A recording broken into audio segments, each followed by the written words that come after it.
additional €1 billion to establish guarantees within InvestEU. During negotiations on InvestEU, we achieved many improvements.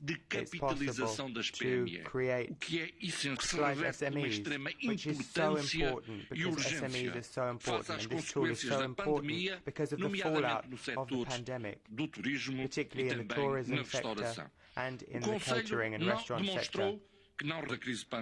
Doesn't seem to have learned from the crisis because it removed one of the windows for strategic investment.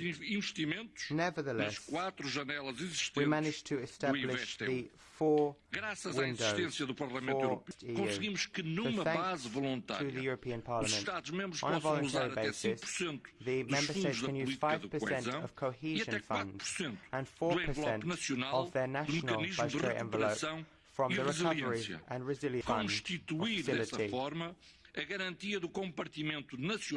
This will enable them to establish their national component of InvestEU. This will provide, if it's well used by the Member States. Given the fact that there are financial difficulties in the Member States, this fund provides an excellent opportunity. So that means that they're a tool to enable the solvency of SMEs, and it also makes it possible to invest sustainably in research, in SMEs, in training and in the social area. But this also represents an opportunity, but we have to act urgently. If the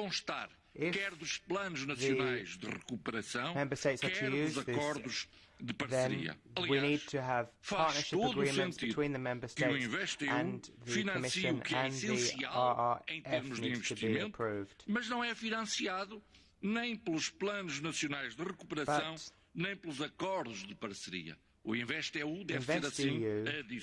needs to be an additional fund.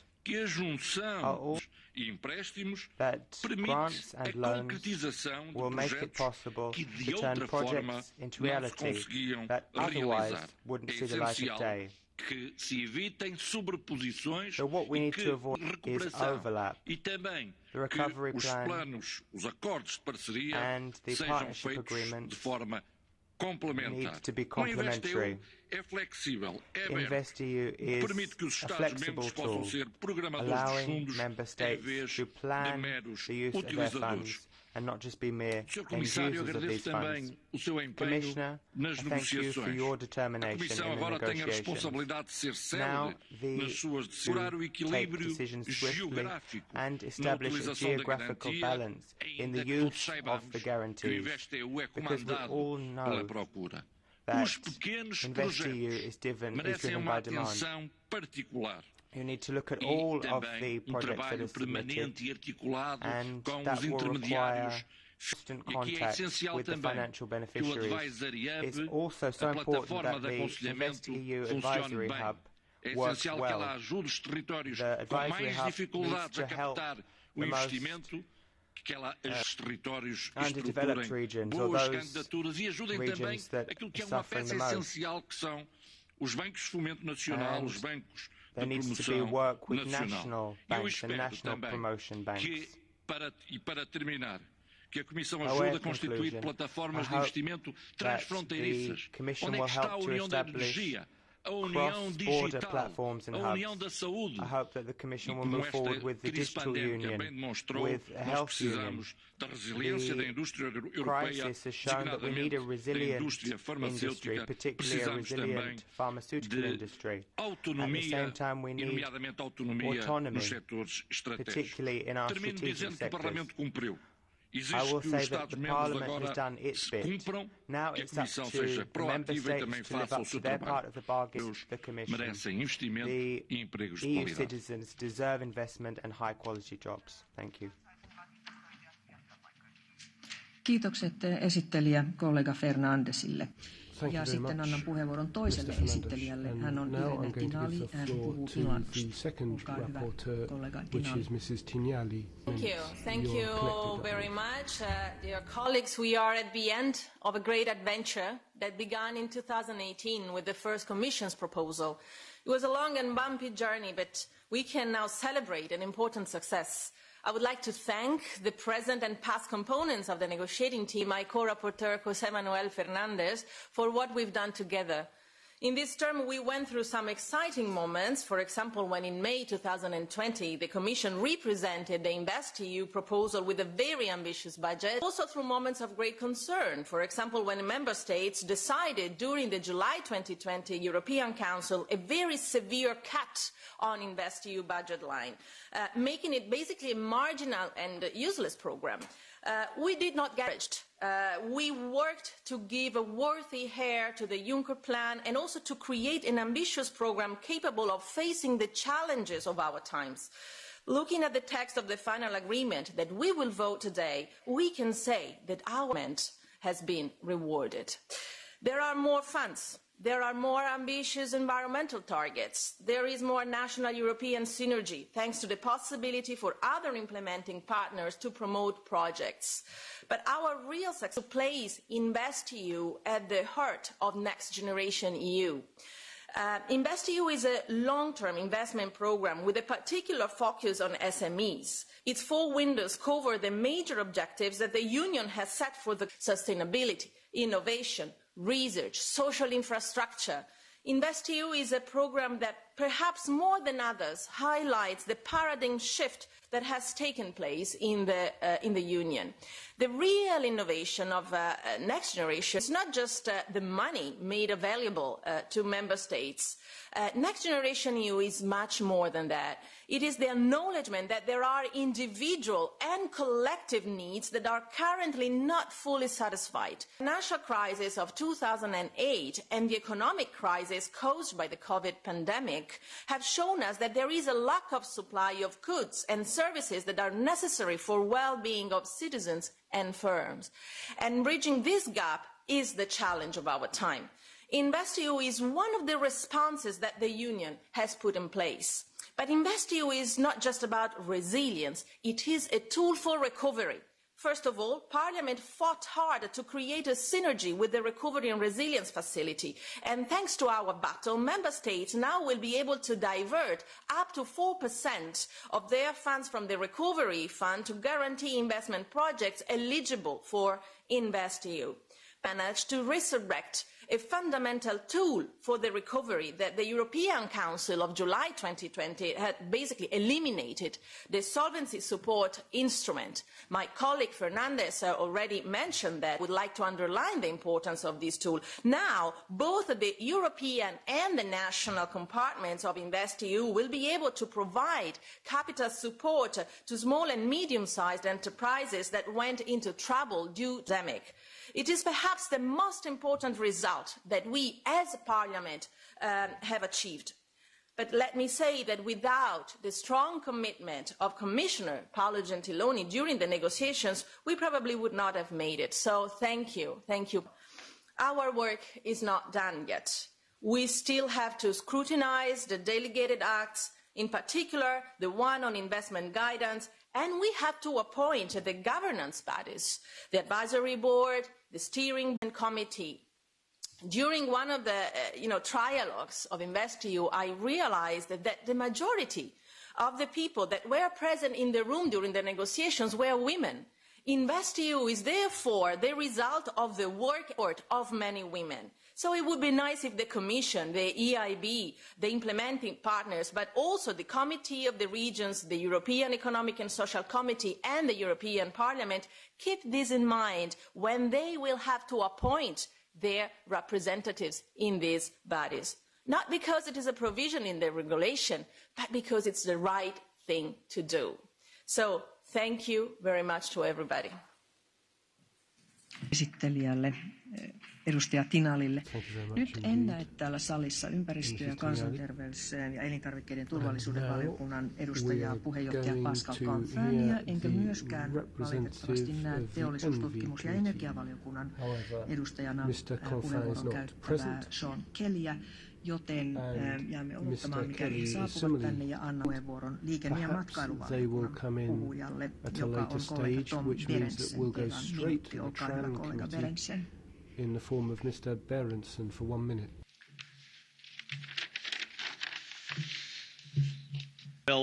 Voorzitter. Als wij willen garanderen dat ook toekomstige generaties in welvaart opgroeien, dan zullen we nu moeten investeren in groei. En dat is precies wat dit programma InvestEU gaat doen. We gaan investeren in het midden- en bedrijf, we gaan investeren in innovatie. En we gaan investeren in infrastructuur. En ik ben bijzonder tevreden met het feit dat we meer ruimte gaan geven voor investeringen in strategische sectoren en kritische infrastructuur. Zowel op het gebied van transport als digitaal. Want we hebben gezien in deze crisis dat we voor veel zaken te afhankelijk zijn van andere delen van de wereld. En dat moeten we in de toekomst gaan voorkomen. Tegelijkertijd gaan wij de uitvoering van dit programma kritisch volgen. Want iedere euro in de economie moet eerst verdiend worden. En iedere woord moet terugbetaald worden. En daarom is het belangrijk in dit programma dat iedere euro besteed wordt aan het daadwerkelijk versterken van onze economie.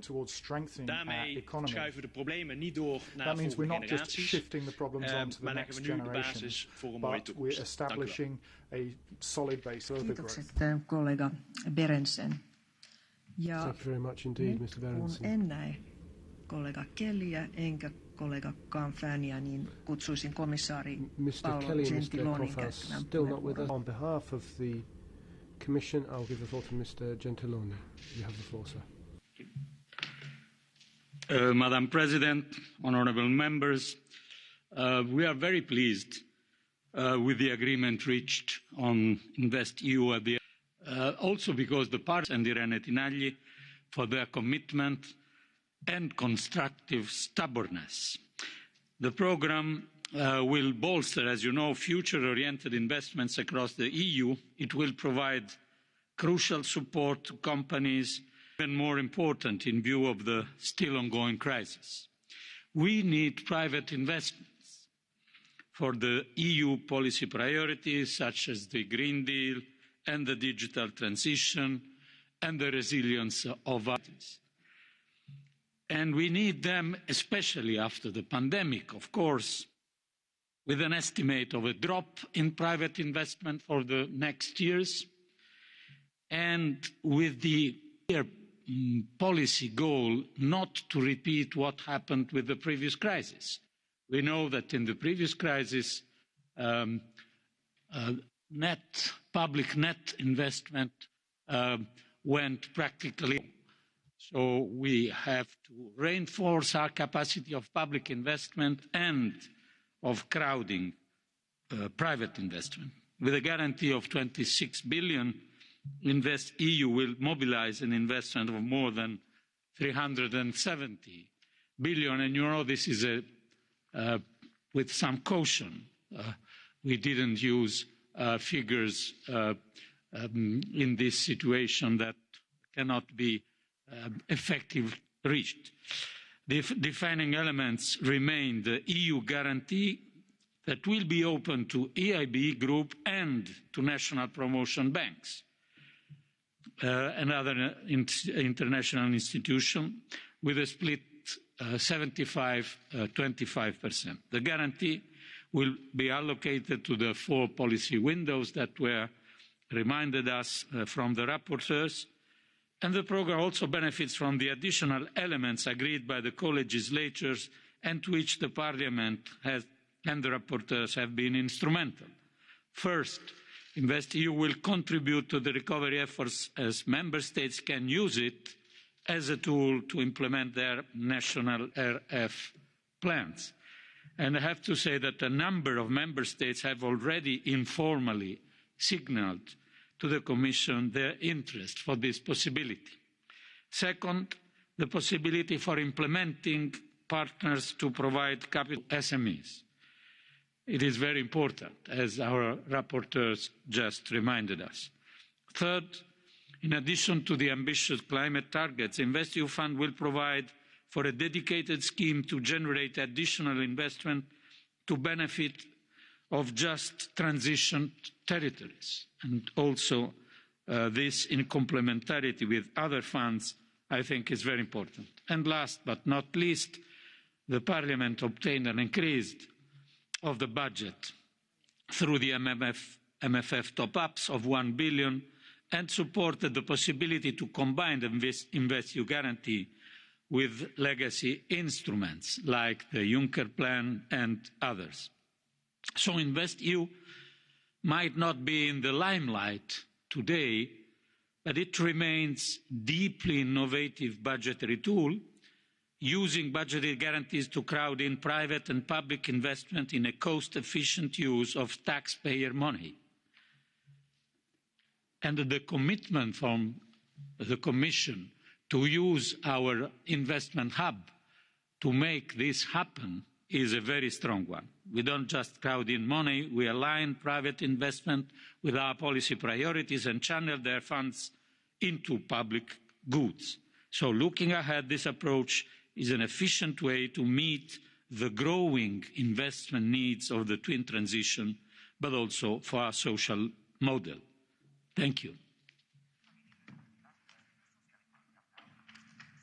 Kiitokset komissaari Gentilonille ja nyt annan puheenvuoron kulttuuri- ja koulutusvaliokunnan nimissä puhuvalle kollega Sabine Verheyenille. Olkaa hyvä rouva. To the Culture Committee and Mrs. Verheyen. Mrs. Vice President, dear colleagues, the cultural and creative sectors are of strategic importance to the Union as they generate important societal market value. They have a high potential for innovation. As EU flagship InvestEU has a strong potential to kickstart the European economy and in particular to boost social investment and investment in human capital. This covers education and training and the cultural and creative sectors. These sectors have been hardly hit by the COVID-19 crisis. In its opinion, the Cult Committee's aim is looking to reinforce the position of the cultural and creative sectors as regards their access to financing through the InvestEU programme. The InvestEU programme should therefore support critical infrastructure also in the audiovisual media, cultural and creative sectors under the new fifth investment window, especially to support international distribution, competitiveness and innovation. Thank you.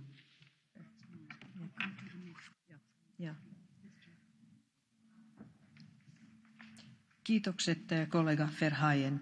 Ja sitten seuraavaksi puhuu naisten oikeuksien ja sukupuolten tasa-arvovaliokunnan puolesta edustaja Francis Fitzgerald. Ja hän puhuu Dublinista. Olkaa hyvä, kollega Fitzgerald. Thank you. Now, more than ever, we need to support our businesses. I am glad that InvestEU agreement recognises those companies that are at risk of insolvency due to the COVID-19 crisis. Up to 400 billion can be mobilised with InvestEU. This will be a game changer for SMEs and businesses most at risk and creative sectors, as we've heard. Yet while InvestEU's goal is to primarily support SMEs, it also has the potential to build gender equality and invest in women's economic empowerment, a critical issue in the recovery. It can help close the gender gap, fostering female creativity and entrepreneurial potential and supporting the development of care infrastructure and an infrastructure for victims of violence. Public and private, as we've heard, must work together. This competition and innovation and jobs and a jobs-driven recovery. Let's build back better and adapt our economies to a more green, digital and, of course, inclusive future. Parliament as a EU contributes to achieving the target of spending at least 30% of EU funds on climate objectives. Thank you. Kiitos kollega Fitzgerald. Ja nyt sitten menemme ryhmien puheenjohtajiin ja tässä ehkä harmikseni joudun ilmoittamaan, että valitettavasti emme kuulleet ympäristövaliokunnan puheenvuoroa, koska edustaja Kanfäänistä ei näkynyt jälkeäkään. Samoin ei näkynyt jälkeäkään edustaja Sean Kelly puhua teollisuustutkimus- ja energiavaliokunnan nimissä. Tämä on tietenkin ikävää, mutta siirrymme ryhmien puheenvuoroon ja ensimmäiseksi annan puheenvuoron kollega Markus Ferberille, joka tulee puhumaan EPP-ryhmän nimissä. Kollega Ferber, olkaa hyvä. Sehr geehrter Herr Kommissar, Frau Vizepräsidentin, liebe Kolleginnen, liebe Kollegen, bitte um Verzeihung, aber eigentlich sollte der Kollege Mureşan zunächst sprechen, der scheinbar noch nicht im Hause ist, zu entschuldigen. Europa braucht Investitionen, da sind wir uns einig. Einerseits, um aus der derzeitigen Krise herauszukommen und andererseits, um unsere hochgesteckten Ziele im Bereich Klima- und Umweltschutz bei der Digitalisierung zu erreichen. Die Kommission selbst hat in ihrer Mitteilung zum Sustainable Europe Investment Plan berechnet, dass wir in der Europäischen Union eine Investitionslücke von mehr als 260 Milliarden Euro haben. Und das war vor der Pandemie. Die tatsächliche Investition größer ausfallen. Wir müssen uns über eines im Klaren sein. Allein mit öffentlichen Investitionen werden wir diese Lücke nicht schließen können. Wenn wir uns die explodierende Staatsverschuldung in vielen Mitgliedstaaten anschauen, dann wird sehr schnell klar, dass es allein mit öffentlichen Mitteln nicht getan ist. Ein Instrument wie InvestEU, das private Investitionen hebeln kann, so wichtig. Damit diese Investitionen am Ende des Tages tatsächlich einen Unterschied machen, ist es aber auch wichtig, dass sie dorthin fließen, wo es einen Unterschied macht. In der Vergangenheit haben wir oft gesehen, dass die Mittel des Europäischen Fonds für strategische Investitionen dahin geflossen sind, wo die fähigsten Antragsteller sitzen und nicht da, wo die Mittel den größten Unterschied machen könnten. Das muss besser werden bei InvestEU. Tatsächlich in produktive Investitionen fließen, die langfristig einen wirtschaftlichen Mehrwert generieren. Deswegen ist es richtig, dass wir bei InvestEU einen besonderen Schwerpunkt auf Forschung und Innovation setzen und auf die unserer Unternehmen. Denn diese sind der Wachstums- und Beschäftigungsmotor der europäischen Wirtschaft. Die Europäische Volkspartei unterstützt deswegen sehr gerne dieses Programm InvestEU. Vielen Dank. Kiitos kollega Ferber.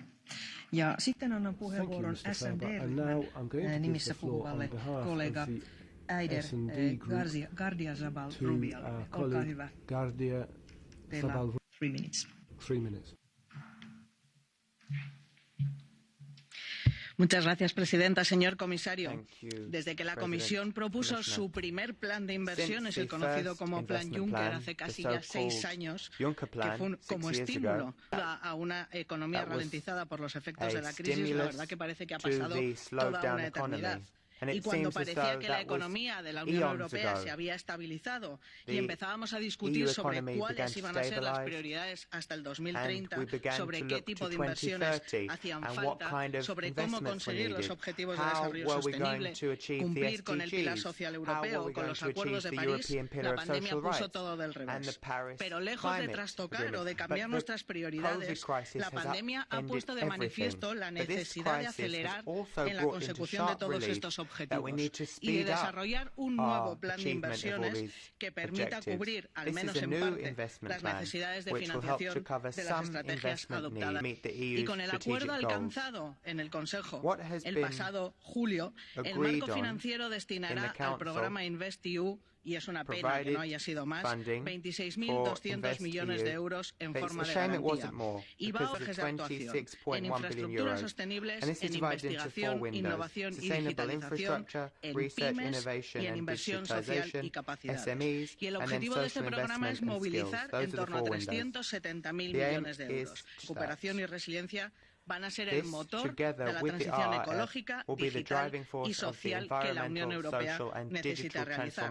Pero además, sectores tan perjudicados en épocas de crisis y en especial por el sector cultural y audiovisual o el sector del turismo se verán también apoyados a través de este programa, mejorando su competitividad, asegurando la sostenibilidad del sector y reforzando su cadena de valor. Pero la crisis del coronavirus ha puesto de manifiesto la necesidad de acelerar en esos objetivos, sino que también ha puesto el foco en nuestras debilidades y en nuestras vulnerabilidades. Por ese motivo me parece de especial interés que se haya añadido como prioridad para el programa inversiones estratégicas o inversiones de especial interés para la Unión Europea, con el objeto de mejorar la respuesta de la Unión ante futuras emergencias. Y por otro lado, y también hemos conseguido, y esto es fundamental, que el InvestEU permita capital para las pymes que se hayan visto afectadas por la crisis del coronavirus. Estas ayudas deberían haber sido canalizadas a través del instrumento de apoyo a la solvencia, pero al no haberse llegado a un acuerdo en el Consejo de julio, con este instrumento integrado esta posibilidad en el InvestEU, que además va a poder ser alimentado también con parte de los fondos del Plan de Recuperación y Resiliencia. Y para terminar, me gustaría destacar que el InvestEU tampoco se va a olvidar de las mujeres. Ayer, 8 de marzo, reivindicamos la necesidad de acabar con las desigualdades y este programa también va a contribuir a ello. Así que muchas gracias, señor Fernández. Kiitos kollega Gardiazabal.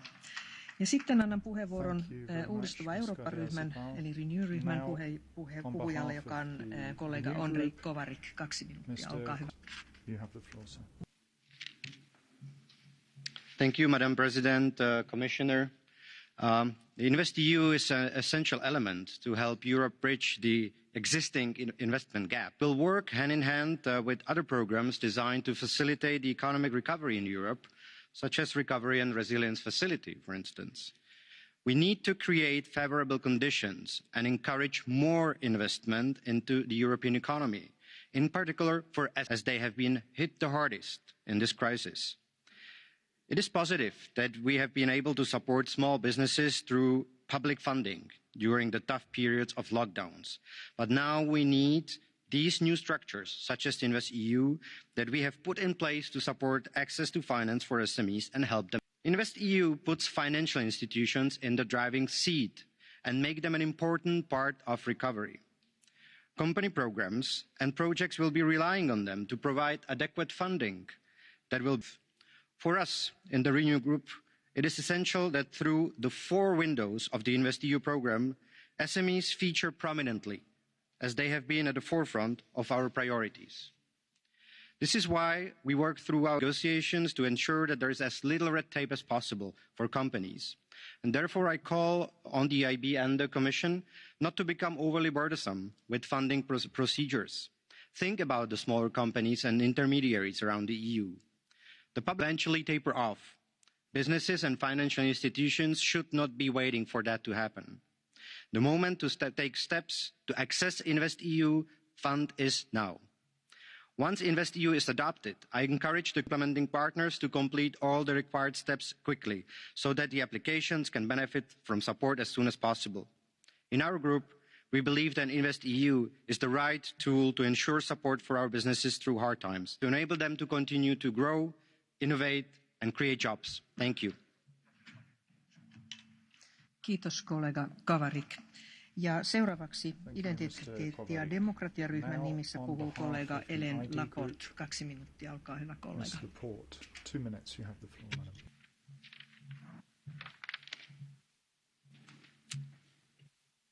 Merci Madame la Présidente, Monsieur le Commissaire.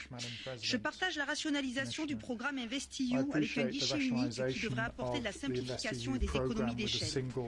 Réunir tous les instruments financiers gérés au niveau central dans un programme unique constitue une avancée positive dans la transparence des dépenses financées sur le budget de l'Union européenne. Les programmes pour la compétitivité des PME et le programme pour l'emploi et l'innovation sociale doivent être soutenus dans le contexte actuel. Mais la vigilance est de rigueur sur l'application du programme dans le nouveau CFP. La Commission devra d'abord faire preuve d'une extrême prudence lorsqu'elle délèguera le pouvoir de contracter des engagements au titre du budget de l'UE, potentiellement envers un large éventail de nouveaux partenaires. Il faut également rester prudent sur les prévisions de la Commission concernant l'effet multiplicateur généré par la garantie provisionnée, car InvestEU vise des projets innovants, plus risqués, avec des PME se concentrant davantage sur des secteurs thématiques qui nécessitent un budget plus important. J'invite donc la Commission à définir un ensemble d'indicateurs plus performants, mesurant de manière réaliste le résultat attendu des garanties budgétaires et ainsi éviter les doubles comptages des soutiens directs et indirects. L'additionnalité qui n'avait pas toujours été respectée sous l'ancien programme devra clairement remédier aux défaillances du marché et aux lacunes en matière Le compartiment UE manque de clarté et des critères précis sont nécessaires car une situation d'investissement sous-optimale à l'échelle de l'Union européenne reste vague. Dernière observation, un objectif de 30% de dépenses liées au climat, objectivement réaliste dans les temps actuels, est difficilement quantifiable. J'ai relevé par ailleurs qu'au moins 60% du volume global des opérations de financement en faveur des objectifs climatiques devra être réalisé dans les infrastructures durables, ce qui me semble discriminant pour de nombreux projets et quand même plutôt positif, mais les pays tiers en voie d'adhésion ne devraient pas y être associés. Il n'est pas acceptable d'inclure les pays tiers comme bénéficiaires finaux alors que nous venons d'apprendre que l'instrument européen de soutien temporaire à l'atténuation des risques de chômage était soumission. Je pense que la taille du marché unique se suffit à lui-même pour la mise en œuvre de ce programme et qu'une coopération avec les pays tiers est sans fondement. Je vous remercie. Kiitos kollega Laporte. Ja sitten Vihreiden ja Euroopan vapaa-allianssiryhmän nimissä puhuu 3 minuuttia. Olkaa hyvä kollega. European Free Alliance, Henrika Hahn, for 3 minutes. You have the floor, madam.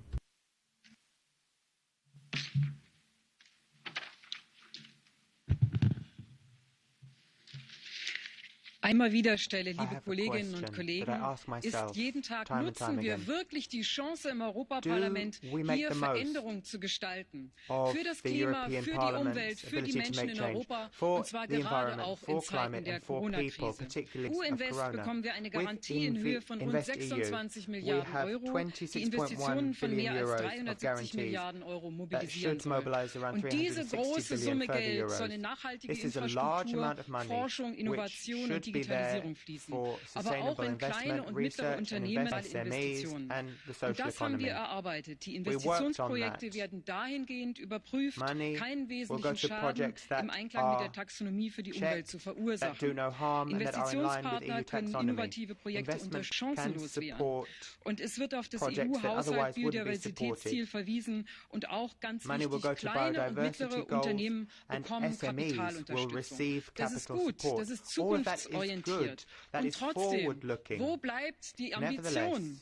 Reicht das wirklich, was wir hier tun? Nutzen wir wirklich die Chance, den Green Deal umzusetzen, sodass wir in fast 30 Jahren zurückschauen können und klar sagen können, wir haben alles getan für gerechte Veränderungen, für die Umsetzung aller mindestens der Pariser Klimaziele. Denn genau das ist doch jetzt unsere Aufgabe hier im Europaparlament. Mindestens 30% der Investitionen im Rahmen von InvestEU sollen jetzt zur Erreichung der Klimaziele verwendet werden. Und wir Grüne, wir haben mindestens für 40% besser 50% gestimmt. Weil wir Grüne denken, beim Klimaschutz ist mehr möglich und auch mehr machbar. Wir wissen, nur mit Ehrgeiz wir die Klimaneutralität und die sozial-ökologische Transformation der Wirtschaft bis spätestens 2050. Und das gilt gerade auch für InvestEU.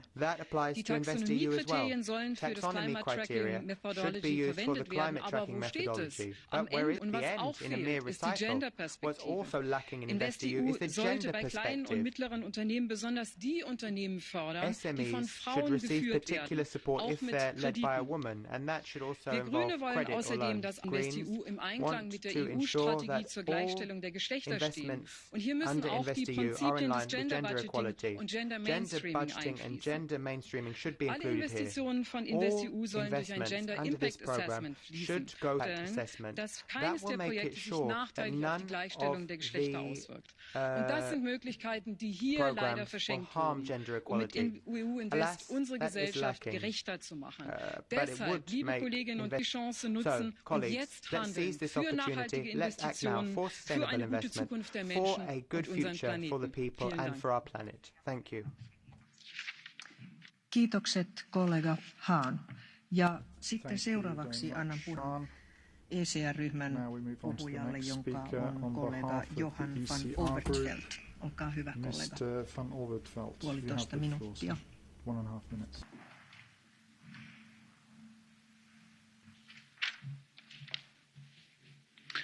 Voorzitter, collega's, commissaris, graag wil ik alvast eerst en vooral de rapporteurs bedanken voor het uitstekende werk. InvestEU verdient inderdaad al onze steun. Het is een gemeenschappelijk productief, beloftevolle projecten en ondernemingen steunt. Dat gebaseerd is op echte noden, dat geen gebruik maakt van subsidies, dat excellentie stimuleert, dat professioneel advies geeft, dat verantwoorde risico's neemt en dat allemaal in onze gemeenschappelijke toekomst. We steunen dit programma ook omdat KMO's en start-ups centraal staan en omdat InvestEU de structuur van financiële instrumenten danig vereenvoudigt met inbegrip van een lichtere beheerslaag. Ook het feit dat het regeringsprogramma wordt opengetrokken naar nieuwe investeerders is een prima ontwikkeling. Collega's, met InvestEU kunnen Europese bedrijven worden ondersteund om zelf innovatieve producten en diensten te ontwikkelen, zonder daarbij aan buitenlandse financiële groepen. Met de zoektocht naar en de verdeling van de vaccins in Europa en de toevoer van het medisch materieel in het algemeen, mag het voor iedereen duidelijk geworden zijn dat we inderdaad erg hebben aan dergelijke investeringen. Het is dan ook hoog tijd dat de EU verder op een doorgedreven wijze mogelijkheden biedt aan ondernemingen om zich hier verder te ontwikkelen. Dat, collega's, is de beste garantie voor welvaart in de toekomst, de beste verdediging tegen toekomstige uitdagingen van welke aard ook. Dank u. Kiitokset kollega van Overtveld. Ja sitten vasemmiston nimissä Ateenasta puhuu kollega Petros Kokkaalis. 1,5 minuuttia. Olkaa hyvä, kollega Kokkaalis. Kiitos, Presidente. Κύριοι συνάδελφοι, κύριε Επίτροπε, για να διασφαλιστεί η ταχεία και βιώσιμη ανάκαμψη χρειάζεται επενδυτικά προγράμματα όπως το InvestEU να διαθέτουν τους κατάλληλους πόρους. Και στο σημείο αυτό θα ήθελα να πω ότι δεν είμαστε ικανοποιημένοι με την τελική συμφωνία και τη σημαντική περικοπή που επέβαλε το Συμβούλιο. Το πρόγραμμα δεν είναι όσο φιλόδοξο θα έπρεπε θα είναι για να αντιμετωπίσει τις απαιτήσεις που επιβάλλει παρούσα κατάσταση και η πανδημία. Οι πόροι αυτοί θα έπρεπε να διοχετευτούν σε επιχειρήσεις που διαθέτουν βιώσιμη επιχειρηματικά μοντέλα και συνεισφέρουν στην προστασία του περιβάλλοντος και την αντιμετώπιση της κλιματικής κρίσης. Θέλουμε το InvestEU να χρηματοδοτήσει έργα που θα συμβάλλουν στην κλιματική ουδετερότητα το αργότερο στο 2050. Είμαστε αντίθετοι με τη χρηματοδότηση επενδύσεων που έχουν βάσει στα ορυκτά καύσιμα. Η αρχή της μη βλάβης θα πρέπει να εφαρμόζεται σε κάθε χρηματοδοτούμενο σχέδιο και να μην ισχύει μόνο οριζόντια. Η κριτηρίων της ταξινόμησης θα πρέπει να είναι υποχρεωτική για την παρακολούθηση των κλιματικών και περιβαλλοντολογικών επενδύσεων. Προωθώντας κοινωνικά έργα, το InvestEU θα συμβάλλει στην ενίσχυση της κοινωνικής συνοχής και επιδιώξαμε και διασφαλίσαμε ότι τα έργα στον τομέα των κοινωνικών επενδύσεων προωθούν την ισότητα των φύλων και ενισχύουν τη συμμετοχή των γυναικών. Θα ήθελα να ευχαριστήσω θερμά τους συναδέλφους, εισηγητές, την κυρία Τινάλη και τον κύριο Φερναντές για το έργο που κάνουν. Χρειαζόμαστε μια ισχυρή Ευρώπη για να ανταπεξέλθει στους στόχους που η πρόγραμμα InvestEU, έτσι όπως εγκρίθηκε μετά τον τρίλογο, δυστυχώς δεν πληρεί αυτούς τους όρους. Kiitos kollega Kokkaalis. Ja sitten sitoutumattomien nimissä puhuu kollega Enikö Győri. Olkaa hyvä, kollega, teillä on minuutti. Tisztelt képviselőtársaim! A válságból csak akkor tudunk kilábalni, ha Európa más utat választ, mint 2008-ban. Született a 7 éves költségvetés és a válságkezelési eszköz, és megszorítások helyett az Unió végre meri ösztönözni a köz- és magánberuházásokat. A magyar kormány 2010 óta ezt teszi. A beruházások által lehet beindítani a növekedést, munkahelyet teremteni, és helyzetbe hozni a válság által KKV-kat. Az InvestEU program, amelynek egyik parlamenti tárgyalója voltam, ehhez egy hasznos eszköz, hiszen bizonytalanság idején a költségvetési garancia stabilitást jelent. Örvendetes, hogy a program által a KKV-k tömegek támogatására is lehet, és az uniós stratégiai autonómiát segítő úgynevezett stratégiai beruházásokra is jut forrás. Kérem, hogy a bizottság és az EIB támogatások formáját a vállalkozások helyzetéhez és igényeihez igazítsa, hogyan legyen partner a testvezérlésben. Figyeljen továbbá oda, hogy a földrajzi értelemben is az EFSI-hez képest jóval kiegyensúlyozottabban lehessen az eszközből részesülni az EU keleti és nyugati felében. Köszönöm. Kiitos kollega Győri. Ja nyt koska paikalle on saapunut teollisuustutkimus- ja energiavaliokunnan puolesta puhuva kollega Sean Kelly, niin haluamme varmasti kuulla tämän puheenvuoron ja nyt teillä on puheenvuoro, kollega. I was very proud to be part of the negotiating team for InvestEU, the successor to EFSI, originally known as the Juncker Plan, which was announced in 2014 to much scepticism and indeed some derision. But it became a huge success because of the good work of President Juncker and also Commissioner Katainen. So successful that they stopped referring to it as the Juncker Plan. Now we have InvestEU, which succeeds it. And I think this is even better because it combines the portal, the advisory hub and programmes such as CEF and COSME to make it simpler, especially for SMEs, whom we all know in my own country, Ireland, and across the EU, have suffered hugely during COVID. And now we look to the recovery, and InvestEU is going to be very, very important in that regard. It will bring about what my chairman, Manfred Weber, is going to say, jobs, jobs, jobs, InvestEU. And don't forget, it all began with President Juncker. Kiitokset kollega Kelly. Ja sitten siirrymme yksittäisten edustajien puheenvuoroihin ja ensimmäisenä kollega Sigfrid Muresan. Olkaa hyvä. 2 minuuttia. Thank you very much, Madam President. Commissioner Gentiloni, welcome to the European Parliament. Dear colleagues, firstly, I would like to congratulate the two co-rapporteurs of this file, José Manuel Fernandes and Irene Tinali, for the fact that they have managed to secure the financing for InvestEU for the period 2021-2027 on behalf of the European Parliament. I very much agreed with the initial draft proposal put forward by the Commission. The Parliament was also very ambitious in continuing with this essential financial instrument, and I regret the initial position of the Council to cut the financing to this essential instrument. However, it is good that in the final stages of the negotiations on the multiannual financial framework, we have managed to secure the top-ups, and then we have also managed to insert some synergies between EU and other EU funds, which I believe will make InvestEU at least as effective as its predecessor, the EFSI, was.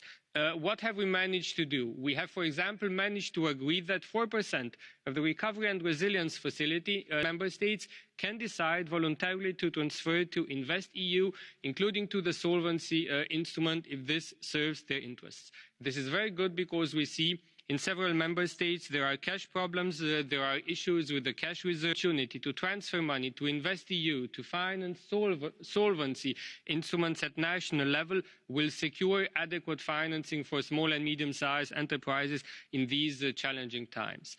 Dear colleagues, I would also like to say a word about the geographical balance. Because EFSI has been in place for some years, we have learned some lessons we should them for the next years. I fully agree that InvestEU remains a market-driven and a demand-driven instrument. It should finance the best projects exactly where they are found. However, we should try to intensify, Commissioner, our assistance to the countries with the least developed financial markets. Technical assistance through the advisory hub on the ground. It will increase the visibility. It will increase the acceptance of this instrument. All in all, congratulations to colleagues. I really believe we have a good year. Thank you very much. Kiitokset kollega Muresan. Ja sitten kollega Jonas Fernandes, 2,5 minuuttia. Olkaa hyvä. Now, Mr. Fernandes, you have 2.5 minutes.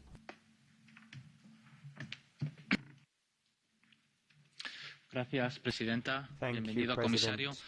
Hace un lustro discutíamos en esta Cámara la puesta en marcha del Plan Juncker, un instrumento para acompañar al proceso de recuperación y evitar que nadie se quedara atrás en ese inicio después de la crisis financiera. Y en aquel momento algunos creíamos que el Plan Juncker debería financiarse con deuda comunitaria, pero no hubo acuerdo ni en esta casa ni en el Consejo. De tal manera que conseguimos al menos que fuese deuda contingente, en la garantía que el Plan Juncker ha venido usando durante los últimos años.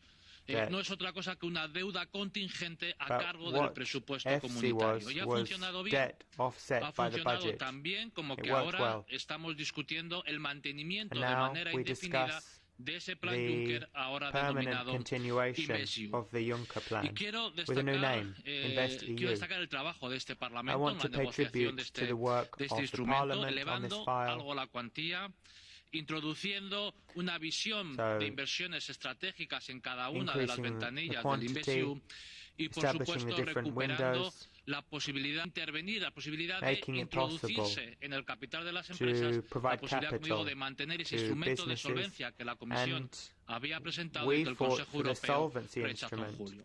Un trabajo del Parlamento que va a ayudar, como digo, a mejorar financiar ahora los años que nos quedan por delante, que permita que el InvestEU ayude mucho a las regiones en transición energética como la mía, Asturias, a través de ese segundo pilar del mecanismo de transición justa, donde el InvestEU va a colaborar, cooperando, buscando las sinergias entre el InvestEU y el Fondo estrictamente de recuperación. Y decía al inicio que el Plan Juncker fue un experimento que ha funcionado bien, un experimento que se inició con deuda contingente, un éxito que ahora nos anima But that was a plan that was successful, and it should drive us forward in InvestEU with the debt that's been taken out on behalf of the EU. So I think that InvestEU will prove to be successful based on the debt we've taken out together, and I think in the future we will be talking about a permanent fiscal and budgetary EU. Kiitokset kollega Fernandes. Ja sitten seuraavaksi kollega Nils Torvalds. Varsågod kollegan. Ni har 2 minuter. Mr. Torvalds, 2 minutes. You have the floor. Puhemies, Commissioner, we are on the final stretch of a long run, which started in December 1940 after Jean-Claude Juncker had announced his plan for the FC, thereafter called the Juncker Plan. There are 2 colleagues I would like to name in this connection. That's José Manuel Fernandes and Udo Bullmann. You were the real trailblazers in an exceptionally rapid process, and we have some other veterans from those years.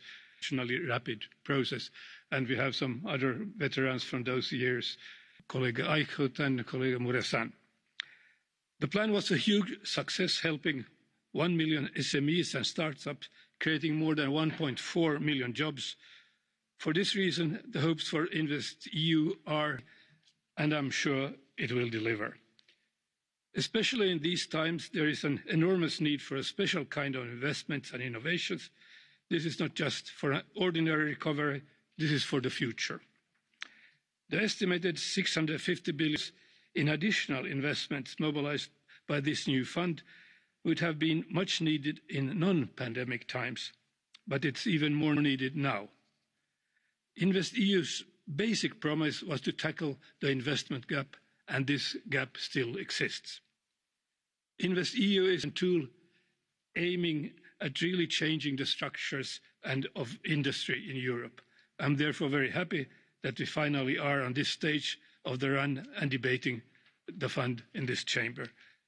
When we see the result in 2020s, I hope we can say that we once more made the right decision. Thank you. Kiitokset kollega. Tack. Thank you very much. Ja seuraavaksi annan puheenvuoroa Joachim Kuusille. Teillä on 2 minuuttia, kollega. Mr. Kuus has the floor now for 2 minutes.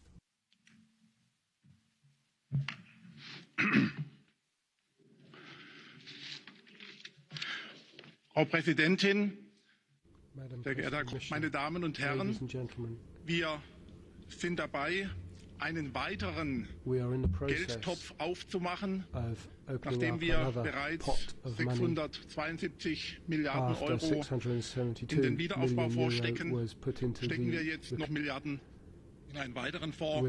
Und ich bin eigentlich entsetzt darüber, dass wir immer neue Töpfe aufmachen. Letzte Woche haben wir über einen Brexit Adjustment Fund gesprochen, Milliarden losgeeist, damit dort auch noch mal Geld verteilt wird. Wann soll das enden, dass wir das hart verdiente Geld unserer Bürger verteilen? Und glauben Sie wirklich, dass wir mit einer Provisional Agreement 70 Seiten ausmacht, dass wir mit diesem Regelwerk es schaffen, Investitionen bei SMEs, bei kleinen und mittleren Firmen und bei Universitäten anderen auszulösen. Glauben wir wirklich, dass es uns gelingt, hier Investitionen für Arbeitsplätze zu schaffen? Ich fürchte, dass wir nur Arbeitsplätze schaffen in den hochdotierten Stellen bei der EIB in Luxemburg und auch bei den vielen Beratergremien, die versuchen, hier auch von diesem Geld etwas abzubekommen. Aber Arbeitsplätze in unseren Mitgliedstaaten, da sehe ich keine große Chance. Denken Sie daran, das freie Spiel der Kräfte auf dem Markt wirken. Die USA hat es uns vorgemacht. Dort sind die Arbeitsmarktzahlen nach oben geschossen und dennoch hat man ein 1,9 Billionen Paket aufgelegt. Das muss funktionieren. Vielen Dank. Kiitokset kollega Kuus. Ja sitten 2,5 minuuttia kollega Bas Eickhout. Olkaa hyvä. Now Mr. Eickhout has the floor for 2.5 minutes.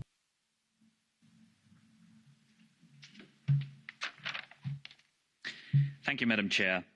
First of all, I would like to thank the rapporteurs, Mr. Fernandes and Madam Tinagli, for their excellent work on the InvestEU programme. And I do think that negotiations show once more how difficult it is to get to serious investment programmes with the Council. Sorry to see that also the Council is not present today, to be very honest, because it still seems a problem for the Council to realise that there is a huge investment and that the only way to address that is by a strategic programme being coordinated at the European level and make sure that we are investing as European countries together into a strategic direction where we think Europe should go. And that should be the primary discussion in the Council, as it is also here in the Parliament.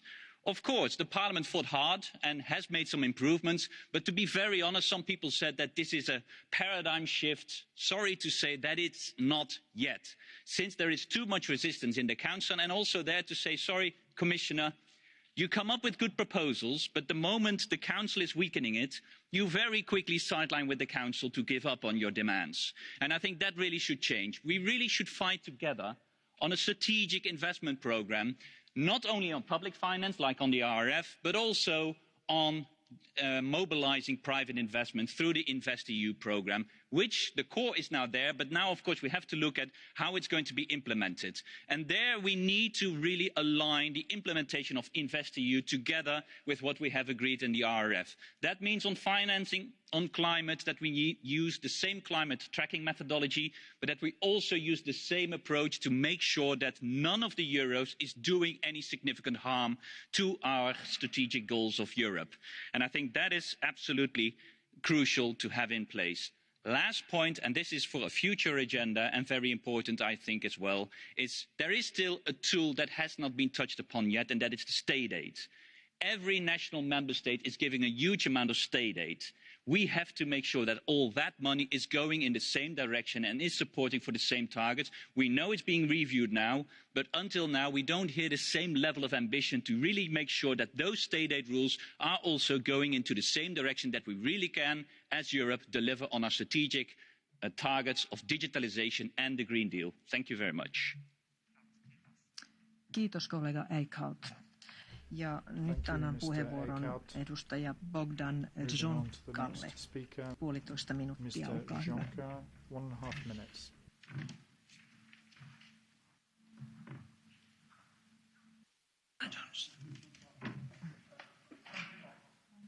Dziękować Państwu sprawozdawcom, Pani René Tingali, Panu José Manuel Fernandezowi za bardzo ciężkie wzmocnienie procesów inwestycyjnych. To kluczowy cel InvestEU. Wierzą w to, że się uda ten program i państwa, i podmioty gospodarcze. Wierzę, że dzięki InvestEU uruchomimy te 400 miliardów euro na inwestycje, dzięki czemu oczywiście pobudzimy gospodarkę, która jest w kryzysie pocovidowym. Zapewne InvestEU zmobilizuje publiczne i prywatne środki, a powiązanie tego programu z Funduszem Spójności z Recovery and Resilience Planem da efekt synergii. O to przecież chodzi. W Polsce chcemy InvestEU wykorzystać dla inwestycji, które wzmocnią z jednej strony Polskę, z drugiej strony Europę. I tak na przykład musimy unowocześnić energetykę w duchu lepszego klimatu. Chcemy zbudować centralny port komunikacyjny, który będzie służył Polsce i Europie. Musimy przezbroić systemy ciepłownicze. Są przecież w Europie ludzie, którzy narzekają na to, że nie stać ich na zakup prądu i ciepła. To jest problem Unii Europejskiej. Zatem popieramy także to, że te 30% może być dedykowane na poprawę klimatu. Nie wiemy wszak, czy to się uda. Oby się udało, jeśli ten cel będzie realizowany, będziemy wspierać. Zatem uruchommy kredyty, leasingi, gwarancje.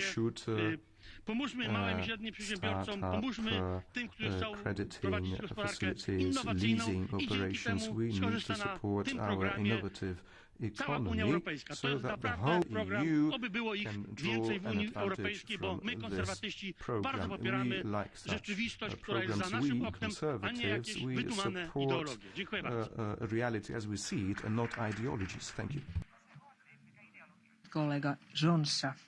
Ja sitten varapuhemies kollega Dimitrios Papadimoulis, teillä on puheenvuoro ja siirränkin tämän puheenvuoron Ateenaan. Olkaa hyvä. You're in Athens. Σας ευχαριστώ κυρία Πρόεδρε. Η Ευρωπαϊκή Ένωση έχει ανάγκη από ισχυρές επενδύσεις.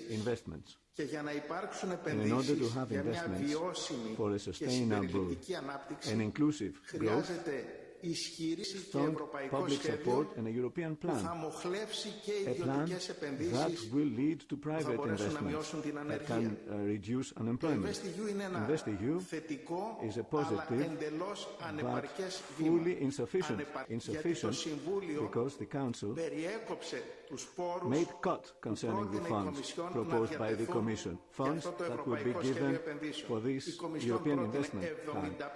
The Commission proposed 75 billion each, and the Council got down to 26 billion euro. 1/3. That's why I do not understand all these celebrations and these congratulations addressed to each other, Mr. Gentiloni. I don't understand why the Commission is celebrating in a celebratory fashion the cut by 2/3 of its initial proposal. For as long as the Commission does not accept to align its position with the European Parliament, more ambitious European solution, and agrees with the cuts of the Council, we will have inequalities, economic crisis, high unemployment, and social exclusion. We need exactly the opposite. Thank you very much. Kiitos kollega Papadimoulis. Ja seuraavaksi puhuu kollega Angelika Vinci ja hän puhuu Wienistä. From Vienna. Das einzige Erfreuliche aus wirtschaftlicher Sicht in dieser Plenarwoche ist das Programm InvestEU, das vor allem die Handschrift der EVP trägt. Ich darf mich daher ganz herzlich bei meinem Budgetkollegen José Manuel Fernandes, der das mit Herzblut und viel Engagement betrieben hat. Uns ist klar, dass in einer Wirtschaftskrise wie dieser oberste Priorität die Schaffung und Sicherung von Arbeitsplätzen sein muss, und das kann nur durch Investitionen, vor allem private Investitionen, gelingen.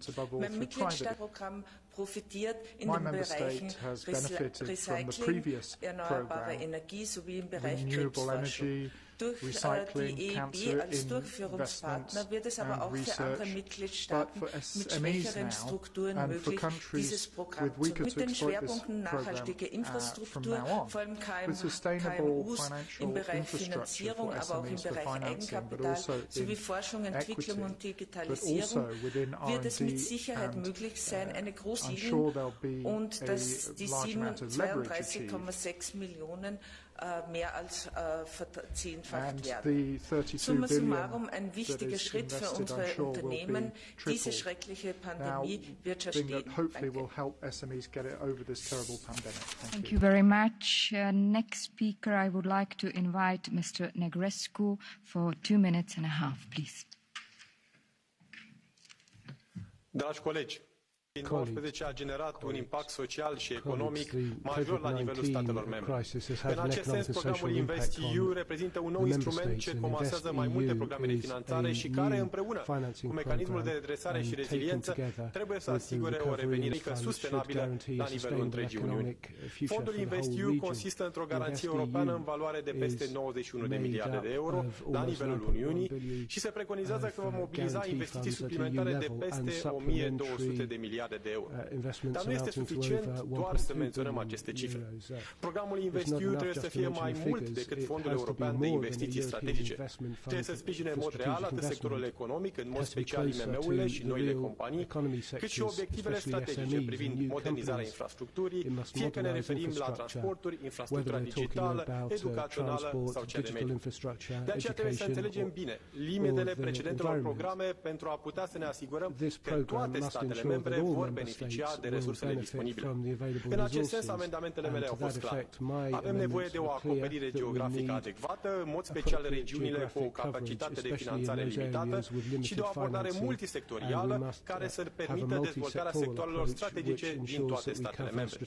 Evident că m-am venit aici și la țara mea, România, care din păcate nu a reușit să acceseze multe din programele financiare disponibile anterior și care a dezvoltat un număr mic de proiecte sustenabile.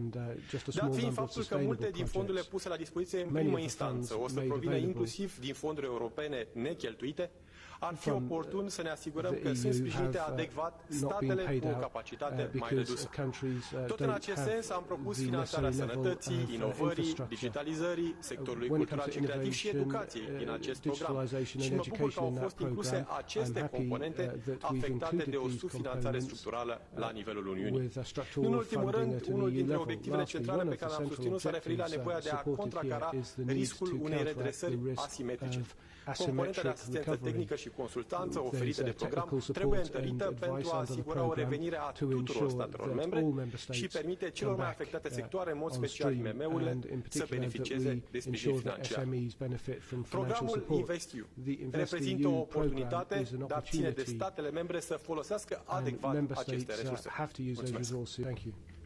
Thank you very much. The next speaker on behalf of the Renew Europe Group, Mr. Pislaro. The floor is yours.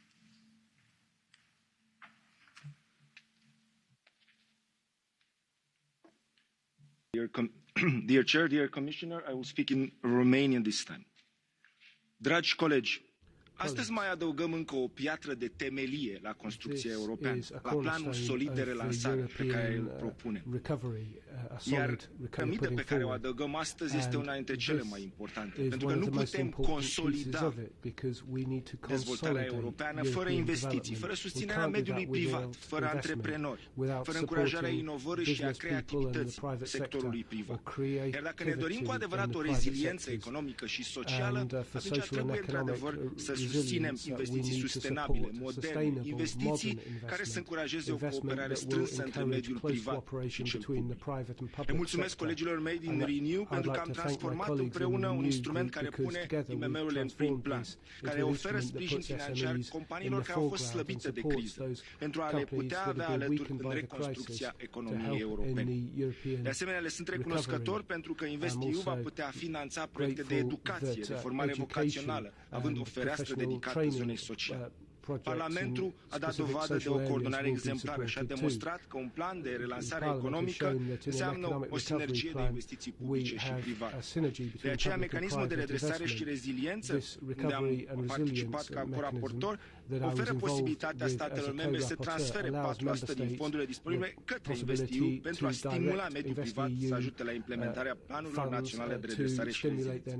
Acestea sunt rezultatele echipei Europa, din care sunt mândru că am putut face parte. I'm very grateful to have been part of Team Europe here. Thank you.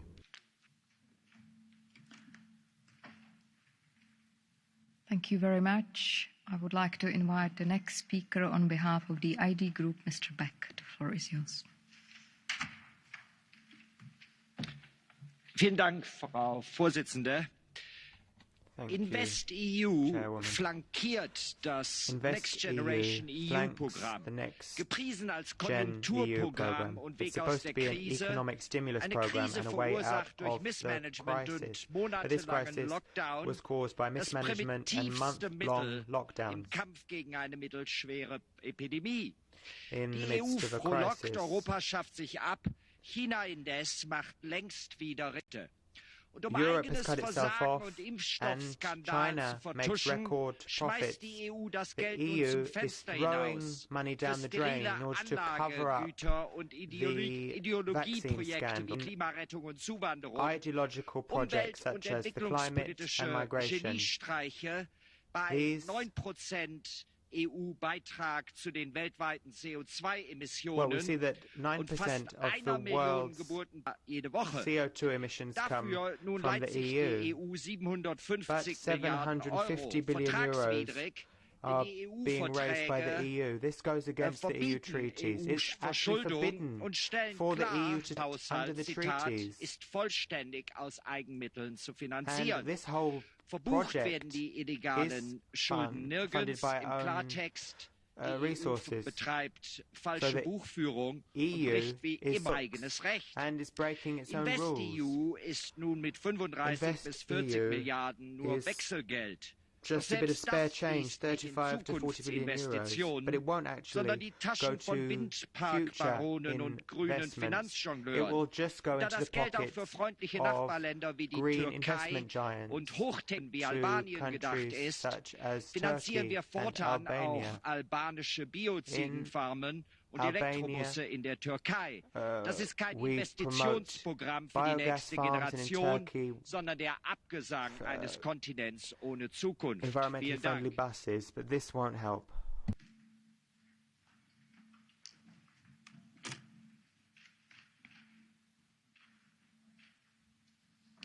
Now I would like to invite the speaker on behalf of the ECR group, Mr. Kuzmiak.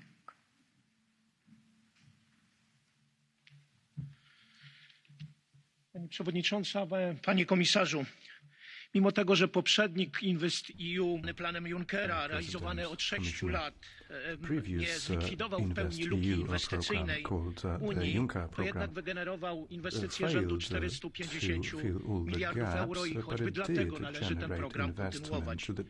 Podkreślam, jest finansowany w 70% ze środków prywatnych, jak się szacuje, podwyższą unijne PKB o 1,8%, stworzą 1,7 miliona miejsc pracy, a więc jest duża szansa, że także InvestEU da bardzo podobne rezultaty. Choć poważne ograniczenie, to jednak 226 miliardów euro powinno wygenerować według szacunków inwestycje rzędu 370 miliardów euro, a połączenie środków z funduszami strukturalnymi powinno zwiększyć jeszcze tę efektywność. Mój kraj, Polska, jest 6. beneficjentem planu Junckera. Uzyskaliśmy 4 miliardy euro, zrealizowaliśmy inwestycje za 20 miliardów euro. Liczymy na to, że banki EBI będą prowadziły w ramach InvestEU także politykę bardziej zrównoważoną, bo jak wiemy, w tym programie nie ma kopert narodowych. Dziękuję bardzo. Dziękuję. Thank you very much. The next speaker, Monsieur Omarjee, s'il vous plaît.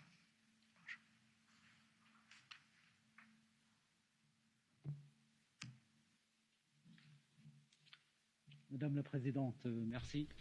Monsieur le Commissaire, je tiens tout d'abord à féliciter les co-rapporteurs, mais je veux dire mon inquiétude au regard de la cohésion. Cela a été dit. Aucune répartition géographique n'a été prévue pour orienter les milliards d'investissements qui seront levés à travers InvestEU vers les entreprises des régions. C'est d'autant plus regrettable que les fonds et programmes créés sur la base de l'article 175 du traité doivent poursuivre, vous le savez, les objectifs de la cohésion. À présent, il faudra veiller, Monsieur Gentiloni, à ce que InvestEU aide effectivement, à travers le soutien aux entreprises, à réduire effectivement les fractures territoriales plutôt que de prendre le risque de les aggraver, et vous pouvez compter sur la commission régie pour vous y aider. Et tout ceci pose tout de même la question de la cohérence de nos politiques communautaires. Nous devons en permanence y veiller. Merci.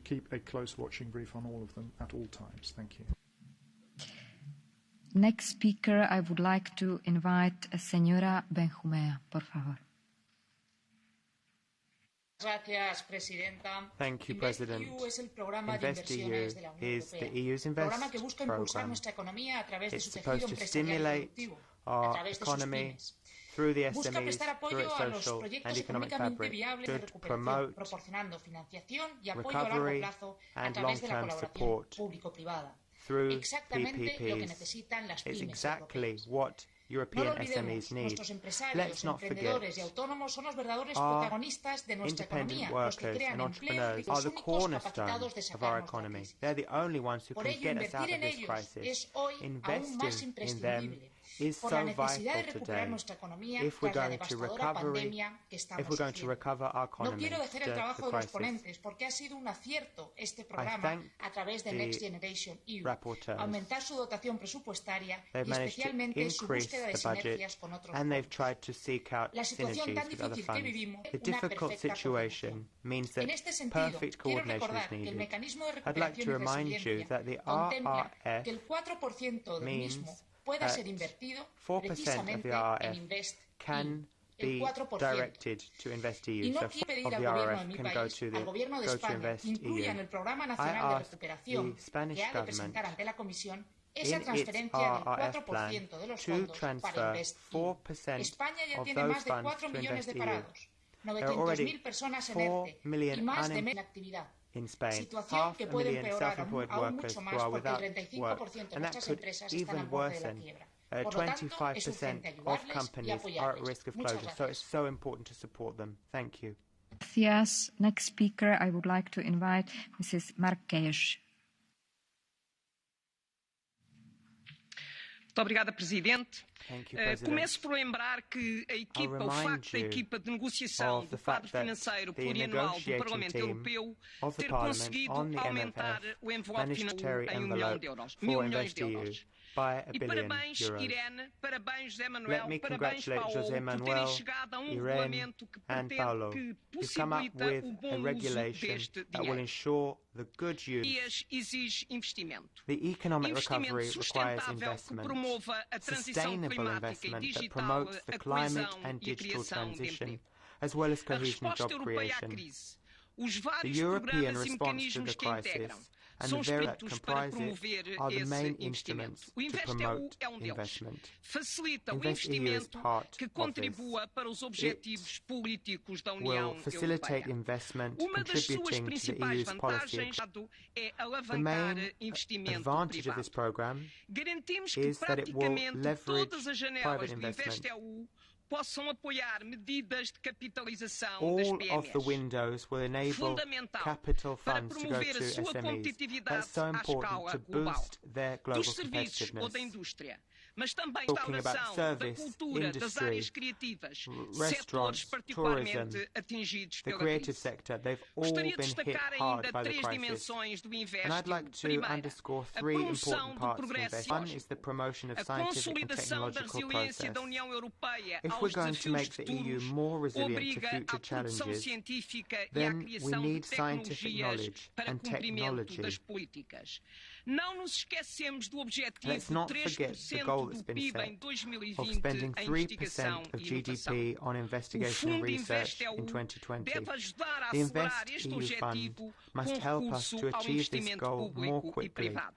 Mas o InvestEU pode apoiar investimento social e qualificações. Finalmente, ontem foi o Dia Internacional da Mulher. Lembro que também o InvestEU deve contribuir para a realização das políticas em matéria de igualdade de género, combatendo o fosso digital, promovendo o potencial empresarial das mulheres, apoiando o desenvolvimento de infraestruturas de prestação de cuidados e de infraestruturas para as vítimas de infrastructure for the victims of violence. Thank you very much. Thank you very much. I would like to invite next speaker, Mr. Kelleher, please.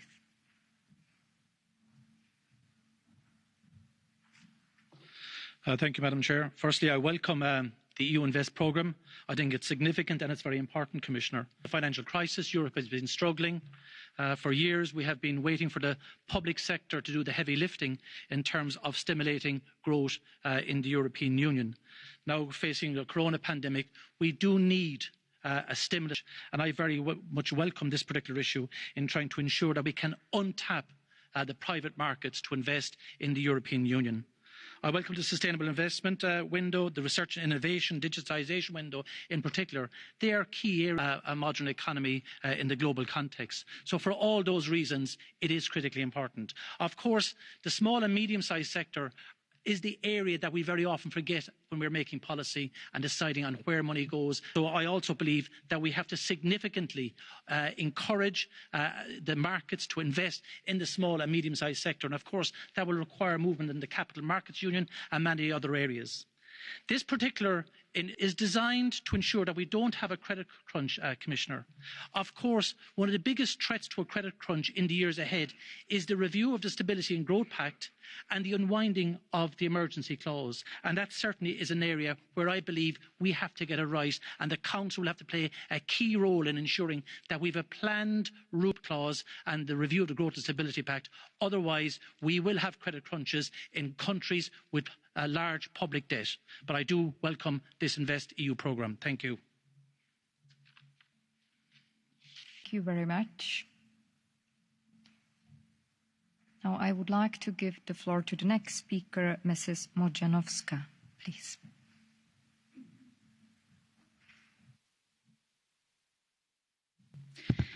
Pani Przewodnicząca, koleżanki i koledzy! 26 miliardów na wygenerowanie inwestycji wartych 400 miliardów euro dla Europy. To dziś, choć wspólny, bardzo ambitny cel, czy wystarczający? Na to pytanie odpowiemy sobie później.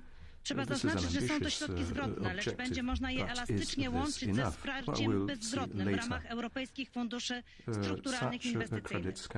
Dziś gospodarki wszystkich naszych krajów Zjednoczonej Europy oczekują ogromnego impulsu ożywienia gospodarczego, powrotu do stabilizacji, oczekują wyjścia z kryzysu. To ogromne wyzwanie stoi przed Europejskim Bankiem Inwestycyjnym. Ale to także sprawdzian dla krajowych banków i instytucji finansujących, które w 25% mogą wykorzystać ten budżet. Polska jest do tego przygotowana.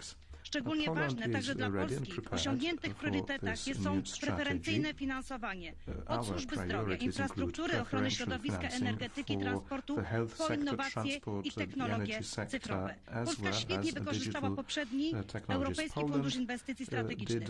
1 euro wygenerowało ponad 4 euro inwestycji w Polsce. 19 miliardów złotych. Dziś InvestEU jako pakiet odbudowy Europy to kolejna szansa dla naszych rodzinnych firm, inwestorów i przedsiębiorstw. Pilne uruchomienie to jest nasze wyzwanie. Dziękuję bardzo.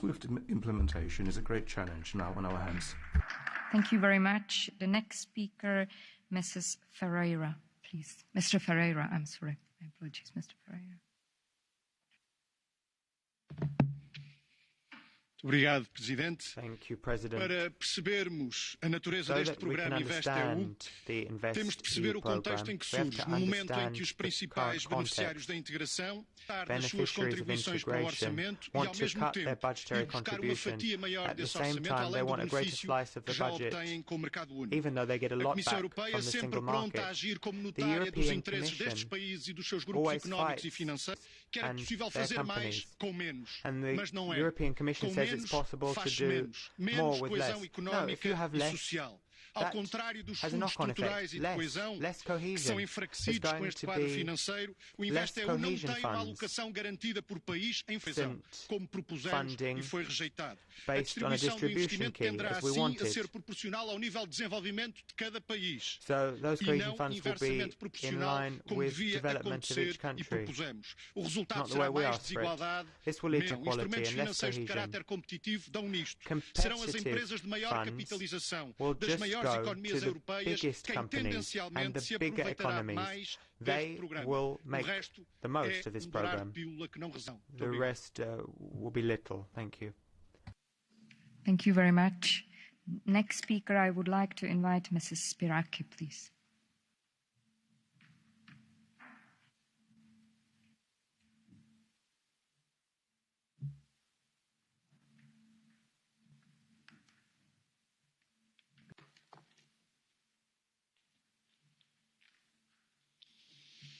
Ευχαριστώ κυρία Πρόεδρε, κυρίες και κύριοι συνάδελφοι, Επίτροπε Τζεντιλιώνη. Το InvestEU είναι μια σπουδαία επιλογή, είναι πλέον το σημαντικότερο χρηματοδοτικό εργαλείο που την τελευταία πενταετία. Η συμπληρωματικότητα των πόρων, δημοσίων και ιδιωτικών, οι συνέργειες μεταξύ δημοσίου και ιδιωτικού τομέα και η στήριξη των μικρομεσαίων επιχειρήσεων έχουν πλέον οριμάσει ως προτεραιότητες και είναι ανάγκη να αρθούν όλα τα εμπόδια, χρησιμοποιηθεί από τους ενδιαφερόμενους όλη η διαθέσιμη τεχνική βοήθεια. Η πανδημία ανέδειξε την ανάγκη για ανθεκτικές επενδύσεις με βιωσιμότητα και προοπτική στο μέλλον. Για να πετύχουμε τη μείωση των εκπομπών των εναερίων ρήπων κατά τουλάχιστον 55% το 2030, πρέπει να έχουμε άπλεργεια. Το InvestEU μπορεί να υποστηρίξει επενδύσεις σε μπαταρίες κατασκευασμένες στην Ευρωπαϊκή Ένωση, σε παράκτια αιωλικά πάρκα, τα οποία πλέον έχουν τη δυναμική να παράσχουν περισσότερο από το 35% της συνολικής ζήτησης ηλεκτρικού έως το 2050, επενδύσεις στην κυματική ενέργεια, που στην παρούσα φάση η τεχνολογία ταχύτητα 13 ΜΒ, αλλά έχει πλέον οριμάσει και μπορεί να προσελκύσει επενδύσεις. Άκουσα με ενδιαφέρον, Επίτροπε Τζεντιλόνι, ότι οι πόροι του InvestEU μπορούν να χρησιμοποιηθούν και στις περιοχές οι οποίες βρίσκονται στο στάδιο της απολιγνητοποίησης. Αυτό θα αυξήσει για τις επενδύσεις στη δική μας Δυτική Μακεδονία και σας ευχαριστούμε. Θα ήθελα να κλείσω με το εξής. Επιτρέψτε μου να θυμίζω ότι το InvestEU είναι το διάδοχο σχήμα του σχεδίου Juncker. Είναι το σχήμα το οποίο πρότεινε εδώ σε αυτή την αίθουσα ο Τέος και δεν πάγω να θυμάμαι ότι εδώ σε αυτή την αίθουσα μας έλεγε συχνά πως ο ρόλος μας είναι να δημιουργήσουμε για τους πολίτες μας δουλειές και δουλειές. Σας ευχαριστώ πολύ. Thank you. Now I would like to invite next speaker, Mr. Belka, please.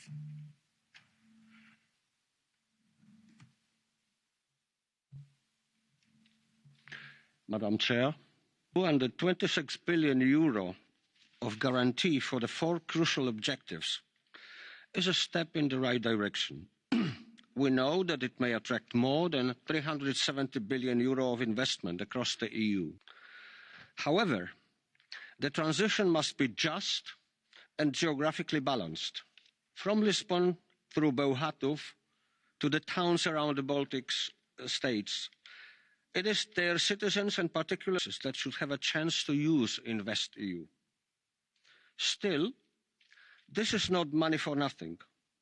We should avoid financing grand, or should I say grandiose, projects that are not rooted in equality but serve state propaganda. Also, we have to remember that the transition must be based on the rule of law. Even the best designed house can't survive without strong foundations, and for us, they are made of the values we share. Thank you. Thank you very much. Now I would like to invite next speaker, Mrs. Sogard Lidell, please. Thank you. Vi står over for en kæmpe stor udfordring med opgave med at få økonomien tilbage på sporet i EU. Coronanedlukningen har givet private virksomheder svære muligheder for at tjene penge og mange muligheder for at drive deres forretning. Samtidig har vi sindssygt meget brug for, at nye idéer kommer ud at leve, sætter gang i væksten, skaber udvikling i vores samfund, arbejdspladser, og at de nye idéer bliver til nye europæiske fyrtårne. Det kræver, at der bliver taget nogle chancer derude. Men vi har brug for kapital, hvis det skal ske.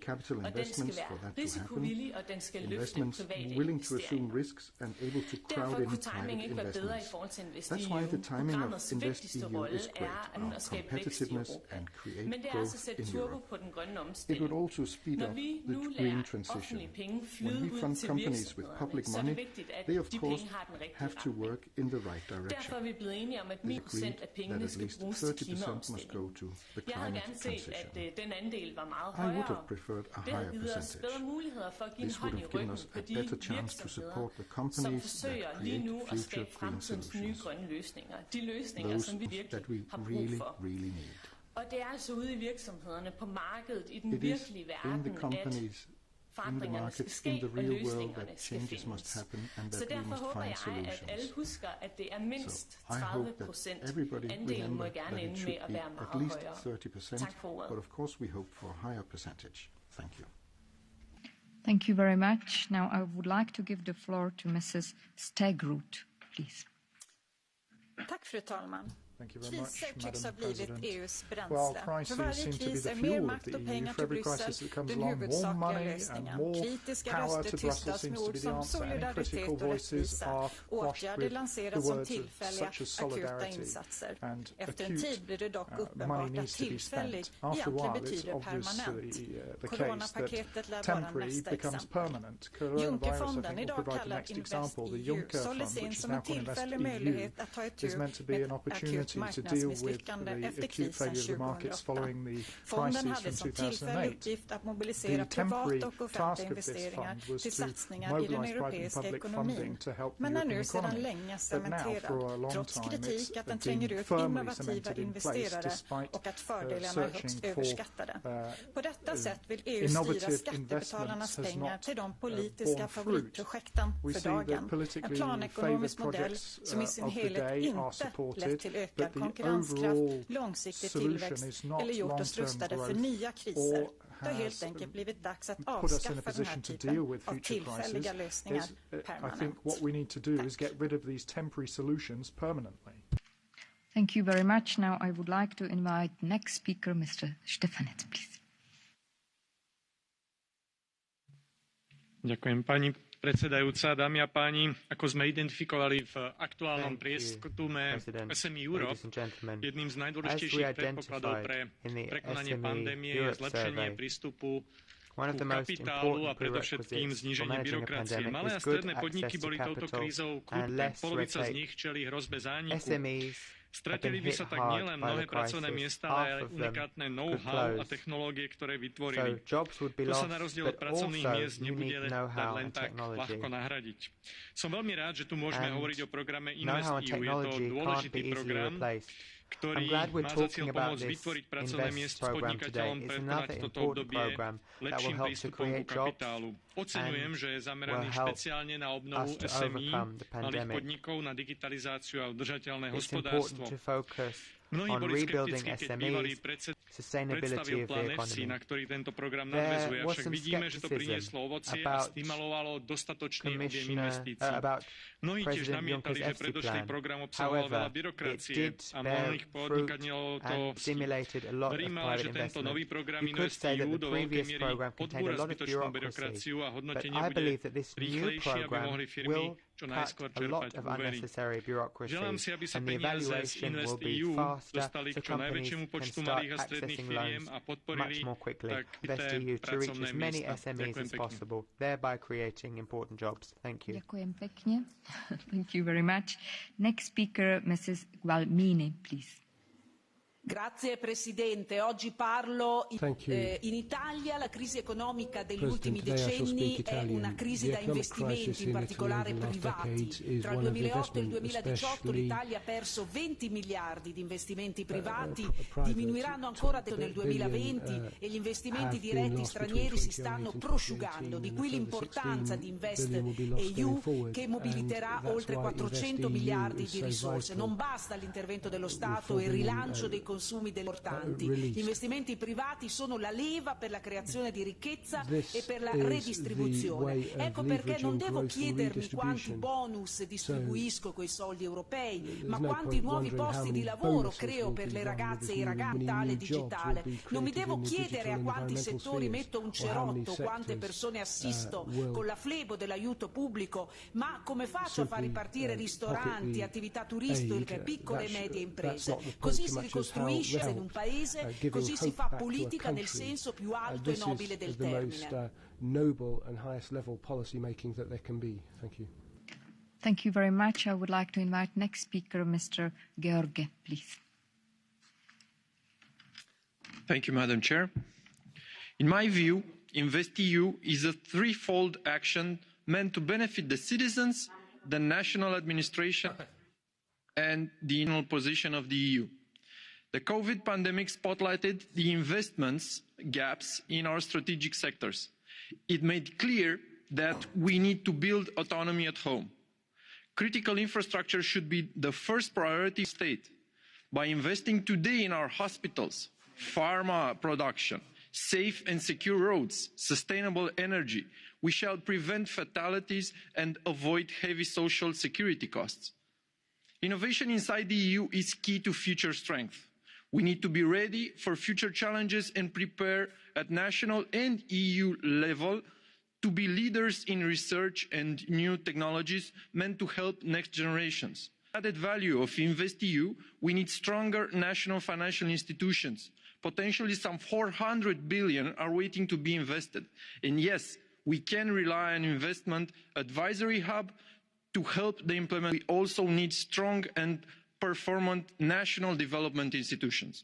And last but not least, InvestEU as a tool for strategic autonomy will make the EU less dependent on foreign providers. The EU should never negotiate with third countries from the position of need. Energy autonomy is just one example. It's unfair to justify projects as Nord Stream 2 just by the need of energy resources, while inside the Union we have all it takes to produce extra energy. Thank you. Thank you very much. Now I would like to invite next speaker, Mr. Jurica, please. Ďakujem pekne. Dnes bude rozhodovať o pokračovaní programu na podporu investícií, ktorý niesol označenie Junckerov fond. Rezervy v efektívnosti a nie celkom dostatočnú transparentnosť Junckerovho kritizoval Európsky dvor audítorov. Obávam sa, že ani teraz z každého investovaného eura občanov nedosiahneme oveľa viac. Užitočnosť fondu sa totiž bude hodnotiť na počtu podporených podnikov. Je to podobné, ako keby sme pri investovaní do diaľnic nemerali výsledky počtom postavených kilometrov, ale počtom firiem, ktoré peniaze dostali. Podľa môjho názoru potrebné ešte urobiť veľa práce, aby sa zvýšila efektívnosť a transparentnosť. Jasné, že tie peniaze pomáhajú, ale musia sa dostať do cieľa efektívne a transparentne. Ďakujem pekne za pozornosť. Thank you very much. Next speaker, Mr. Sokol. The floor is yours. Poštovana potpredsjednice, povjerenice, kolegice i kolege. InvestEU predstavlja izuzetno važan instrument na putu oporavka, te će se njime doprinijeti postizanju onoga što je u ovom trenutku najvažnije, održavanju i stvaranju kvalitetnih radnih mjesta, korištenjem likvidnosti koju posjeduju financijske institucije, jer samo javnih sredstava naprosto nema dovoljno. Važno je da kroz 4 sastavnice InvestEU upravo oni sektori koji su posebno pogođeni pandemijom poput turizma, kao i oni koji predstavljaju ključni potencijal za stvaranje modernog i održivog gospodarstva, poput obrazovanja i istraživanja, veći korisnici raspoloživih sredstava. Samo na taj način ćemo stvoriti dodanu vrijednost koja je svrha ovog programa, kao i drugih izvora financiranja koje Europska unija stavlja na raspolaganje. Posebno pozdravljam činjenicu da je toliki naglasak u programu stavljen na mala i ona su najviše pogođena ovom krizom, a predstavljaju okosnicu gospodarstva Europske unije. Upravo zato potrebno im je kroz InvestEU omogućiti olakšani pristup financiranju, jer bez omogućavanja likvidnosti velik dio njih će naprosto, a to u slučaju nema ni dugoročnog opstanka europskog gospodarstva. Ovaj program predstavlja snažan odgovor Unije na krizu uzrokovanom pandemijom kako bi naše gospodarstvo krenulo putem oporavka i postalo otpornije na buduće krize i zbog toga ga podržavam. And to recover our economy. Thank you. Thank you very much. I would like to invite next Mrs. Regner, please.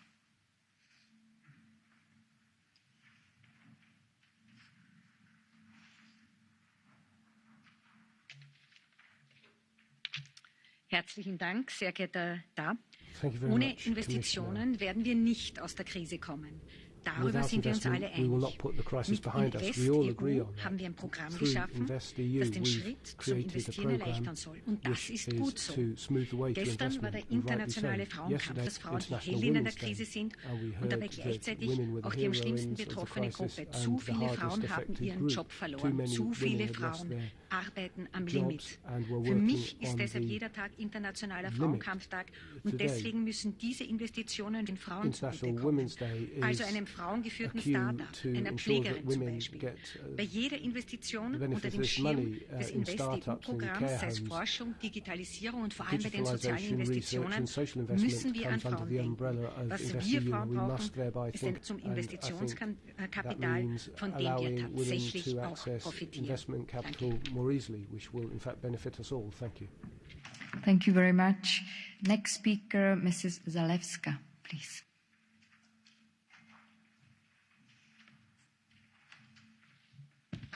Pani Przewodnicząca, koleżanki i koledzy. Program InvestEU dobrze, że jest. Dobrze, że jest uzupełnieniem wielkich programów, wielkich funduszy. Dobrze, że można go łączyć z innymi mechanizmami. Natomiast niestety brakuje nam tutaj jasnych i elastyczności. Brakuje analizy tego, co było dobre i złe w planie Junckera. Dlatego, że widzimy, że jest to przełożenie 1:1 tego, że jest taka sama deklaracja, kierujemy podobną kwotę inwestycji prywatnych.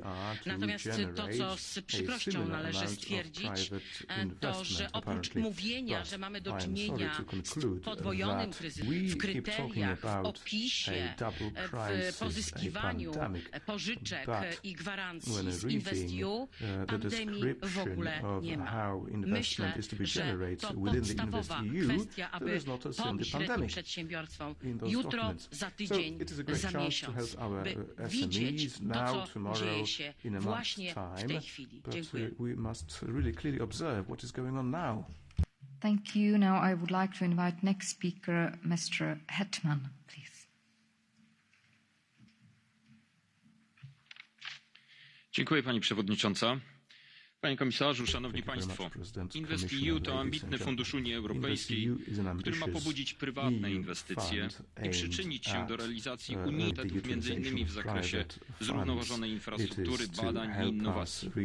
Fundusz zastąpi szereg instrumentów finansowych Unii wdrażanych w poprzedniej perspektywie, które mimo zbliżonych celów opierały się często na takich zasadach.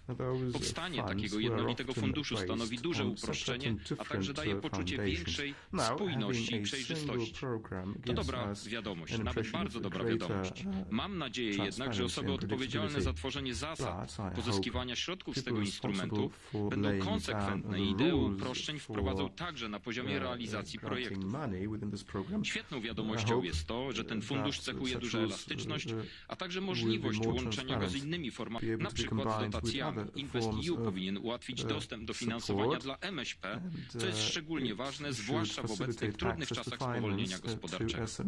Należy jednak zwrócić szczególną uwagę na te sektory, które najbardziej poturbowane przez obecny kryzys.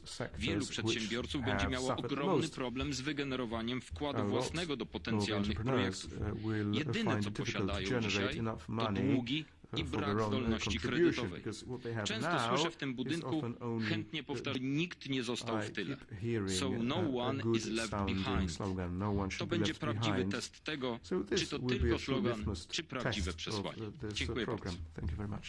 Dziękuję. Thank you very much. Now I would like to give the floor to Mr. Schuster, please.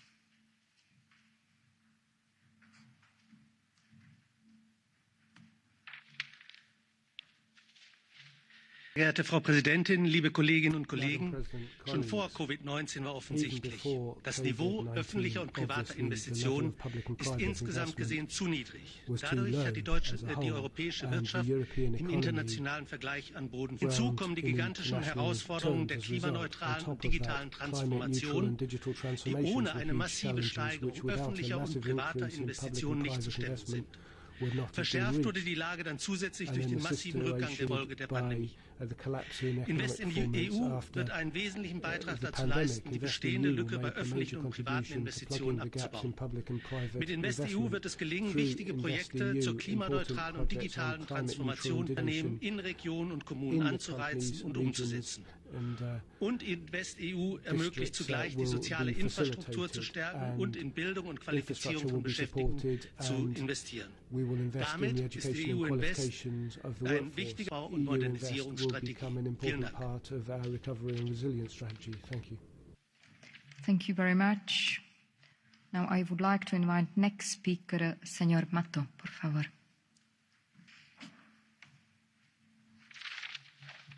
Muchas gracias, presidenta. Nadie puede negar que estamos inmersos en una situación dramática. La COVID-19 nos está golpeando con tanta fuerza que necesitamos de una unión firme, capaz de disponer de herramientas sólidas que fomenten la inversión y el crecimiento. Europa tiene que hacer todo lo posible para salvar sus empresas, mantener y crear empleos de calidad, respetar el medio ambiente y contribuir a la competitividad y a la productividad. Y ahí está el programa InvestEU, que va a movilizar más de 370.000 millones de euros en inversiones públicas y privadas. Pero no es solo una cifra. Probablemente tampoco es la solución a la crisis política social y económica que estamos padeciendo. Pero sí, será una oportunidad y esperanza para muchas pequeñas y medianas empresas, para muchos sectores y para muchas regiones, entre ellas la mía, Canarias, donde miles de pymes necesitan de este instrumento para salvarse y mantener y crear empleos de calidad en una situación para muchas de ellas insostenible. No hay recuperación sin inversión. El reto es grande. Se va a poner a prueba la capacidad de las empresas para generar proyectos, pero también la capacidad de liderazgo de los gobiernos para desarrollar las reformas necesarias. Y de ninguna manera podemos aceptar que los gobiernos utilicen las ayudas para pymes y autónomos de forma sectaria. Las ayudas son para crear empleo, no para blanquear gobiernos incompetentes. Una vez más, Europa ha devuelto a demostrar que es capaz de dar paso hacia adelante cuando más se la necesita. Espero que los gobiernos también hagan lo mismo. Muchas gracias. Muchas gracias. Now I would like to invite Mr. Kimpuropoulos, please.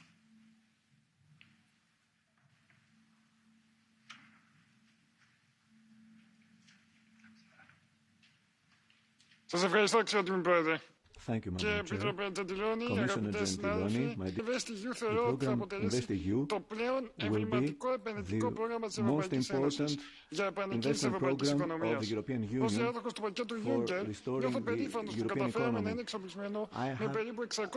600 not only to restore the market and to attract investment, but to support SMEs, research, innovation, and the just transition. I believe the new programming period we should achieve 4 simple things that will give the impetus and trust to Europe. First, all member states should be able to achieve the aim for investment, to reach the 3% of GDP in the European Union. In research and innovation, second, we should create new attractive jobs in the areas that have as the main industry tourism. Third, the transitional areas count the Just Transition Fund and this program, and including the strategic plans, the public and private investments are necessary, achieving in this way our obligation for the change of the climate until 2050. Finally, the most important, the program should support the new European strategy for industry,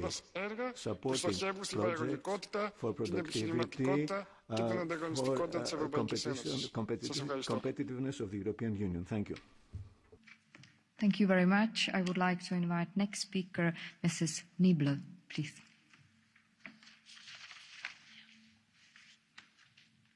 Frau Präsidentin, Herr Kommissar, meine lieben Kolleginnen und Kollegen! Die Europäische Investitionsbank warnte bereits Anfang des Jahres vor einer wachsenden Investitionslücke. 45% der europäischen Unternehmen wollen oder können wegen Corona weniger investieren.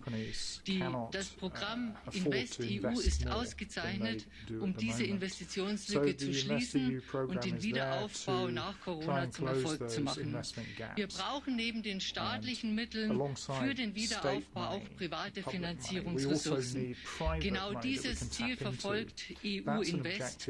372 Milliarden Euro sollen in den nächsten 7 Jahren mobilisiert werden für den Wiederaufbau, für strategische Investitionen, Thema Digitalisierung und Nachhaltigkeit. Oberste Priorität muss es sein, Arbeitsplätze zu sichern und unsere Unternehmen zu stützen. Mit dem Investitionsprogramm aus dem letzten Haushalt gelang es, über 1 Million kleine mittelständische Unternehmen und Start-ups zu finanzieren und damit 1,4 Millionen neue Jobs zu schaffen. Ein Beispiel ist die Firma Biotech, das Unternehmen, das Biotechnologieunternehmen, das den Impfstoff als erstes auf den Markt gebracht hat, finanziert, unterstützt aus diesem Programm. Und genau das zeigt, liebe Kolleginnen und Kollegen, was notwendig ist, Start-ups, kleine mittelständische Unternehmen in besonderer Weise zu unterstützen, müssen wir machen. Und genau das schafft und macht das Programm InvestEU. Vielen Dank.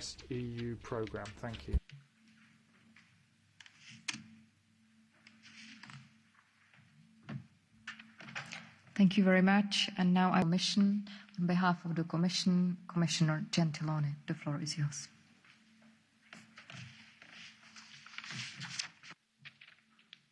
Madam President, thank you. Honourable members, We know that we are still fighting the pandemic, still lockdowns and stringency measures in several European member states, and we have also cases of COVID increasing in 13 member states again. But we also know that at the end, the recovery will gain momentum and will come. And at this point, we have to be ready to mobilize against the investment gap that we will have to, because to ensure the quality of the recovery, we need investments. We need private and public investments, national and common tools for investments.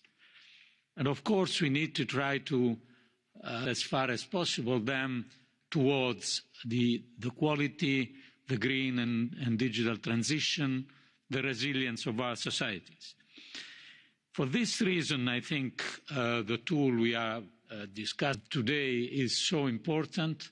I think it is very important also that we have a quasi-unanimity here in the Parliament. Of course, we are not happy with the cut that was decided, the initial proposal of the Commission, but in any case, this remains a very important tool. We reduced as you know, the multiplier effect of the guarantee. So numbers that we are mentioning, which is almost 400 billion of investments, are realistic numbers. And they will give a significant contribution to this investment gap.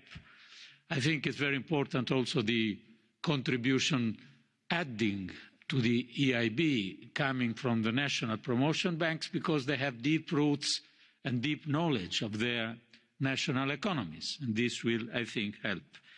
Final point, a commitment from my side and the Commission side. We will help especially small and medium enterprises in the procedures. We have an investment hub exactly for this reason. We will build on lessons learned on the previous experience of the Juncker plan to try to use at best the resources that we are deciding. Thank you. Thank you very much, Mr. Commissioner.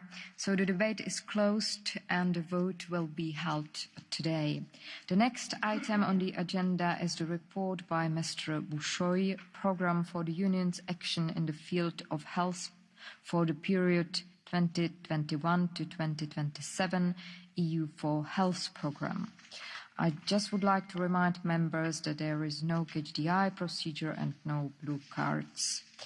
So let me give the floor immediately to our rapporteur, Mr. Bușoi. The floor is yours, please. Dear President, thank you. Dear Commissioner, Stella Kyriakides, dear colleagues, the crisis has clearly proven European Union's need for well-defined and adequately financed policy instruments in general, and in particular in the health area. EU for Health programme is not only an appropriate response to the current COVID crisis, but also comes to respond to the expectations of citizens, as many Eurobarometers in the recent years shows us. At least 70% of our population ask and expect more and bolder EU intervention in the health area. Also, the new health programme will deliver on better fighting against term strategic challenges: cancer, antimicrobial resistance, vaccine hesitancy, medicine shortages. For this, I would like to take the opportunity and thank Commissioner Kyriakides and President von der Leyen for putting the standalone programme forward. I would also like to thank Director General Galina and Director Hudson for their support and excellent advice. Furthermore, we wouldn't succeed to finish the negotiations last year without the strong involvement of Minister and the support and work of the German presidency. I would also like to take the opportunity to thank my colleagues, the shadow rapporteurs, for their work, and all colleagues which contributed with amendments and involvement, for their support and collaboration. And a special thank to Peter Liese and EPP colleagues. Together we have achieved not vote, debate, negotiate in less than half a year the fourth programme in the field of health, but also secure a very important budget of 5.1 billion euros. The EU for Health will stand as the fourth health programme of the Union, as a separate instrument for the 2027 period. And compared to the third programme for health, the EU for Health will deliver on much more actions to support member states in the field of health and complement their efforts in reforming their systems to become more. What are the main objectives? EU for Health programme is more than just a response to the COVID-19 crisis. It will deliver not only on short-term crisis management, but also on long-term objectives.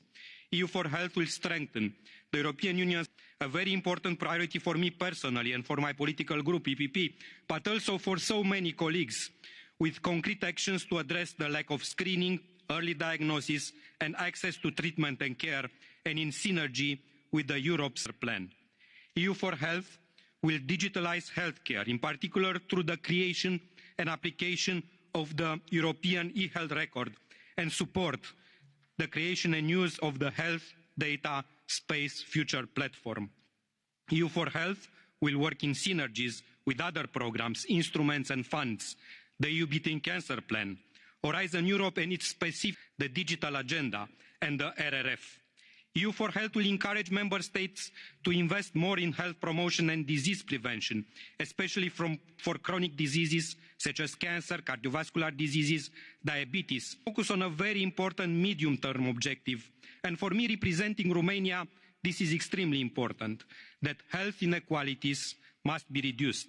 Despite all the efforts done and made by the EU in the past few years, and made in the health status and life expectancy, there is still unequal access to health services at EU level, and some of these inequalities are widening, not only across countries, but also across populations within each country.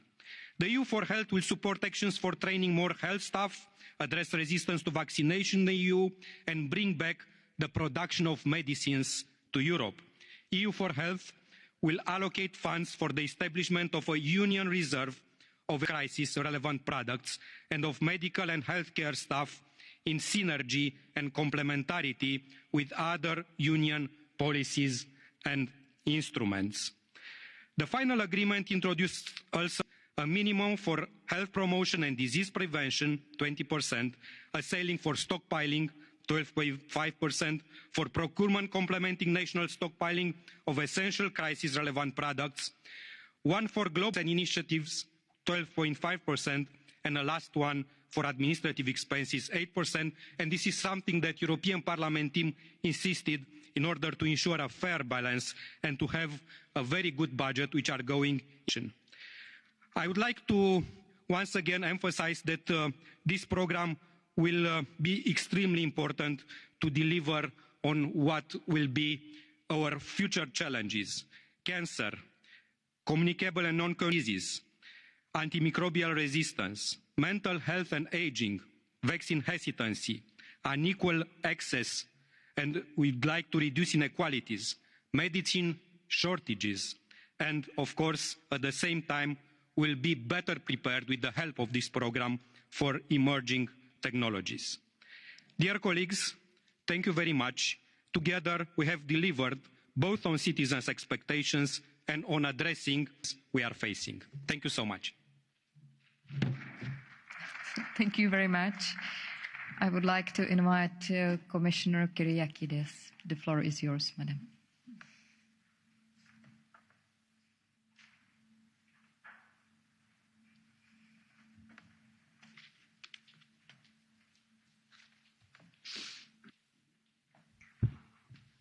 President, honourable members, this is an important day.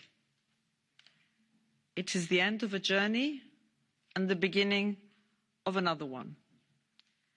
I am proud to be standing here today in front of you and to discuss and hopefully adopt the EU for Health programme.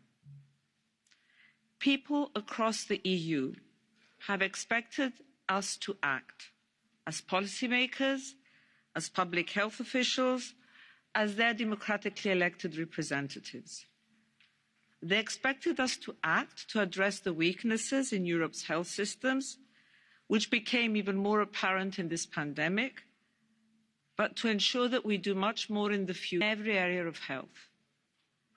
With the EU4Health programme, we have the tools at hand to make long-lasting changes. Together, we are sending a clear message that we need more Europe in public health. Targeted investments to enhance our crisis preparedness and to build stronger, more resilient and more accessible health systems are key.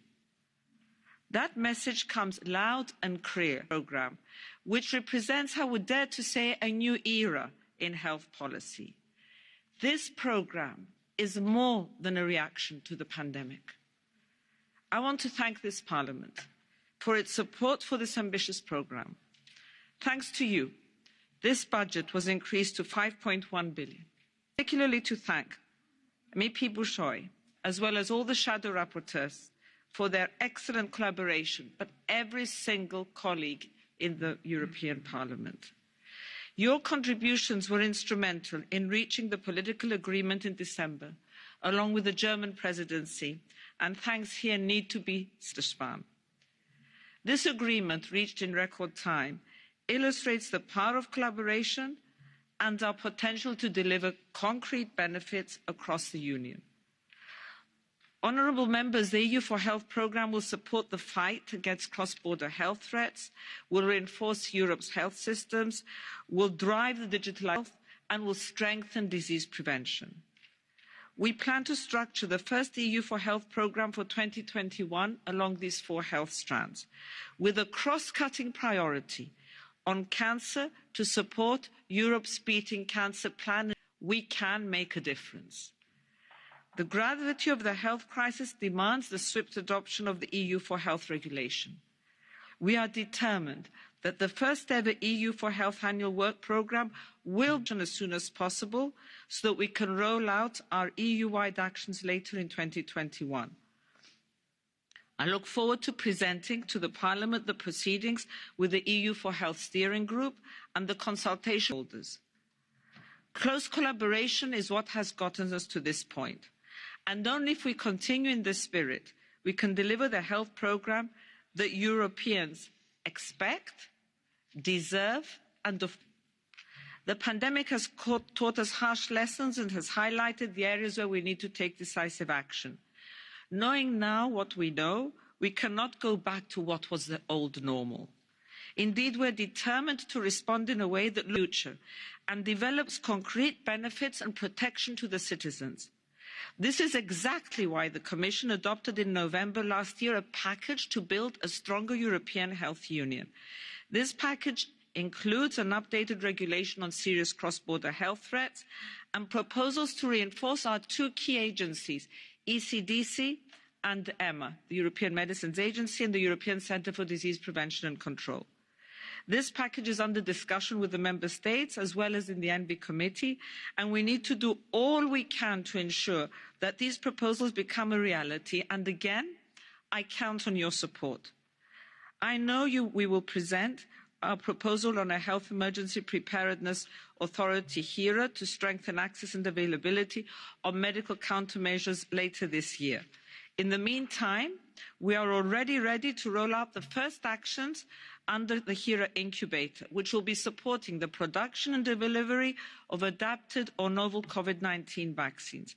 We know that speed is of essence, and we have to urgently anticipate and respond to the growing threat of coronavirus variants. Honourable members, I would say to many of you over the last 1.5 years, dear friends, I do count on your continued support in the implementation of the EU4Health programme and in the implementation of moving forward with the European Health Union proposals. Together, these proposals will ensure that the EU is healthier, more resilient and better prepared. And while implementing these actions, we will ensure that European citizens know that for each and every one of us, health is our priority. So let's do this together. Thank you.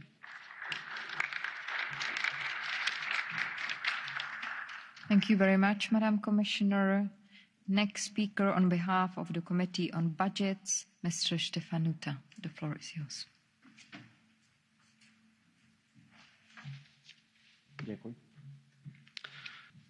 Doamnă comisar Kyriakides, suntem azi în fața unui vot istoric. Avem un nou program european pentru sănătate. Este atât de mare nevoie de el. Bolile sunt identice, însă tratamentul pe care îl primesc cetățenii europeni este diferit. Noi avem azi ocazia să îndreptăm inegalitățile de sănătate de pe continent. Ieri, un articol despre terapia intensivă din orașul meu, Sibiu, a șocat și îndurerat Europa și România. În timp ce în Belgia, rata de supraviețuire la terapia intensivă pentru bolnavi de COVID este undeva la 65%, la noi, rata de supraviețuire la ATI este de-abia 25%. Nu e posibil ca în Europa să nu împărtășim aceleași scheme de tratament, mai ales cele mai eficiente pe care le știm deja. Trebuie să ajutăm spitalul din Sibiu și altele ca el, așa încât să nu trimită medicii rezidenți în prima linie a bătăliei împotriva COVID. Nu putem lăsa ca în două orașe înfrățite și poate vocea îmi tremură pentru că este o chestie la care țin foarte mult. În Luxemburg, din 10 cetățeni, să se vindece la terapia intensivă 7 în Luxemburg și abia 3 în Sibiu. De aceea e atât de important ca ceea ce facem cu banii aceștia să fie strategic, să ne gândim la fiecare de la primul la ultim ban. Trebuie să-i chipzuim ca pe ultima rezervă a omenirii, pentru că ei sunt și că este nevoie de solidaritate. Ca raportor al Comisiei de Buget, am văzut acest lucru atunci când s-a redus bugetul de la 10 miliarde la 1,7 și când noi, toți cei din sală, am reușit să-l aducem înapoi la 5,1. Nu a fost ușor, nu este, dar a fost foarte important. Am luptat împreună cu Veronique Trier-Lenoir și alți colegi, cum este și Silviu Bușoi, ca să avem rezerve strategice medicale europene. Astăzi, de mâine, vom avea 640 de milioane de euro rezerve strategice medicale. Ei bine, cu banii pe care îi avem, trebuie să facem din spitale locuri mai sigure, fără infecții, să prevenim cancerul și să fim mai bine pregătiți pentru următoarea criză care va veni. În România avem o vorbă. Sănătatea e mai scumpă decât toate. Scump însă înseamnă, la fel ca în franceză, nu doar costisitor, dar și drag, prețuit, iubit. Dacă Europa vrea să fie iubit, va ajuta cetățenii să aibă sănătate. Thank you very much. Now I would like to invite next speaker on behalf of the group of the European People's Party, señora Montserrat, por favor. Señora presidenta, comisaria, en los últimos años hemos dedicado muchos recursos y tiempo a evitar la división y los enfrentamientos que han provocado los euroescepticismos como el Brexit o las guerras comerciales que tanto daño nos han hecho. Pero también deberíamos haber invertido más en investigación, en fortalecer nuestros sistemas sanitarios y en respuesta temprana ante emergencias sanitarias. Así habríamos estado más preparados para una pandemia tan devastadora. La COVID ha sido una cura de humildad. En menos de un año hemos creado vacunas que ya están protegiendo a la población, pero no somos suficientemente rápidos. Las vacunas tienen que llegar no en cientos de miles, sino en millones de aviones, sino del mundo. Proteger la vida y la salud de los europeos es nuestra misión, pero también salvar nuestras economías, empresas y millones de empleos. Por ello, la vacuna es prioritaria y junto a las vacunas, el objetivo del Unión for Health que hoy aprobamos sirve para poner los pilares para la Unión para la Salud. Este programa va a invertir más de 5.000 millones de euros en reservas de suministros para situaciones de crisis y nuevas amenazas, para fortalecer nuestra salud, poniendo el foco en la atención primaria, porque no debemos olvidar que detrás de esta pandemia nacen otras dos pandemias, la salud mental y la cronicidad. Los europeos sufren en soledad y con un silencio desgarrador esta nueva pandemia de la salud mental. Nuestros pacientes crónicos ante las debilidades sufren retrasos y dejemos a nadie por cuidar ni curar. Y por esto estoy convencidísima que este programa ayudará a que nuestros sistemas sean más resistentes y que pongamos al paciente en el centro de nuestras políticas. Muchas gracias. On behalf of the group of the Progressive Alliance of Socialists and Democrats in the European Parliament, I would like to give the floor to Mrs. Serdeș, please. Obrigada, Presidente, Comissária. Cada euro investido em intervenções em saúde pública é multiplicado por 14 a longo prazo. É o que nos diz a ciência. Temos agora 5,1 mil milhões de euros neste que é o programa mais ambicioso de sempre que será aprovado hoje. Programa que tem no seu cerne duas componentes que permitirão não repetirmos os erros do passado e que abordem a saúde da forma holística que precisa e merece, tornando os sistemas de saúde mais e melhor preparados para as presentes e futuras ameaças em saúde. Programa em todas as políticas e uma só saúde, porque a saúde vai muito mais além da prestação de cuidados de saúde e da doença. O principal objetivo tem de ser na promoção da saúde e na prevenção daquelas que são as desigualdades em saúde, promovendo estilos de vida mais saudáveis e reduzindo a carga da doença na União. A proteção das populações contra ameaças transfronteiriças, a preparação e resposta dos sistemas de saúde, de forma a se tornarem mais eficientes e resilientes. Este programa torna-se assim uma realidade com os contributos da sociedade civil, mas acima de tudo com as lições aprendidas da pandemia Covid-19. É o programa mais ambicioso e completo na área de saúde, mas a saúde vai muito mais além deste programa. Apenas iremos atingir melhores indicadores em saúde se tivermos uma verdadeira abordagem de saúde em todas as políticas, atuando naqueles que são os determinantes de saúde e reduzindo as iniquidades em saúde. Só seremos tão saudáveis quanto os nossos. Uma palavra final de agradecimento a quem tornou tudo isto possível, ao Christian e a todos os meus colegas relatores, às nossas equipas, às equipas técnicas do Parlamento Europeu que foram estrondosos e incansáveis. Conselho, para em termos recorde, termos conseguido responder à altura do desafio, para uma verdadeira União Europeia para a saúde e que não deixe ninguém para trás. Obrigada. Thank you very much. Now, on behalf of the Renew Europe Group, I would like to invite Madame Trier-Lenoir, s'il vous plaît. Merci, Madame la Présidente, Madame la Commissaire. La crise sanitaire a été l'occasion d'une extraordinaire prise de conscience. Le programme Santé 2021-2027 nous a permis de tirer les leçons de cette crise et de commencer à bâtir l'Union européenne de la santé. L'Europe de la santé, celle de l'anticipation, qui nous a tellement fait défaut. Le programme privilégiera la formation et l'éducation à la prévention dans tous les domaines, en particulier celui des maladies chroniques. La santé devra aussi reposer sur le partage d'informations, renforcement des réseaux d'excellence, coordination des organisations de lutte contre le cancer, analyse par compilation de données massives, coopération sur les essais cliniques. Nous aurons besoin pour cela de renforcer les missions et les moyens des principales agences sanitaires. Nous aurons surtout besoin de convaincre les États membres de renoncer à toute forme de nationalisme sanitaire. Pour notre groupe Renew, à vos côtés, chère Stella, et aux côtés du commissaire Breton, l'Europe de la santé devra plus vite et mieux accompagner la recherche et l'innovation.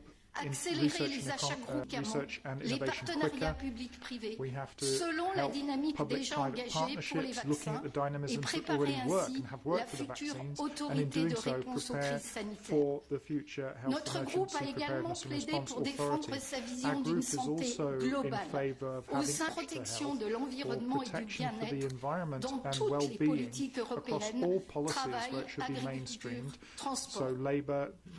L'Europe de la santé devra enfin être surtout celle de la santé solidaire, de la lutte contre les inégalités de santé d'un pays à l'autre.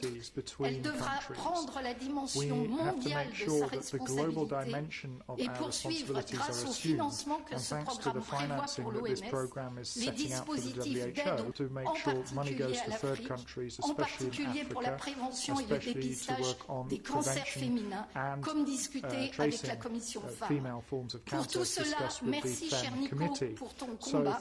L'Europe de la santé doit disposer d'un budget, celui que nous avons finalement obtenu dans nos négociations avec le Conseil, plus de 5 milliards d'euros pour protéger le bien le plus précieux des Européens et de leurs alliés, la santé. of the aspects we have, that is health. Now I would like to invite, on behalf of the Identity and Democracy Group, Mrs. Regimente, please.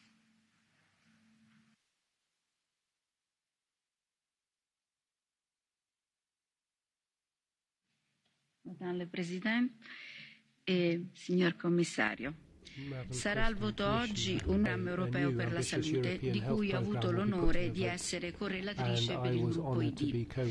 L'obiettivo di fondo del programma è quello di intensificare la risposta sanitaria attraverso la fornitura di finanziamenti ai Paesi membri, al fine di aumentare gli investimenti in cure e prevenzione, volgendo attenzione alle malattie mentali che sono una causa indiretta in forte aumento degli effetti pandemici e cliente resiliente e flessibile. Sebbene il nuovo programma sia nato come un programma di finanziamento autonomo e dedicato, con un budget di 9,4 miliardi di euro, durante i negoziati sul quadro triennale i fondi sono stati tagliati drasticamente, fino a proporre una somma di 1,7 miliardi. Grazie alla forte posizione tenuta al Parlamento si è riusciti a far aumentare la dotazione cifra di 5,1 miliardi.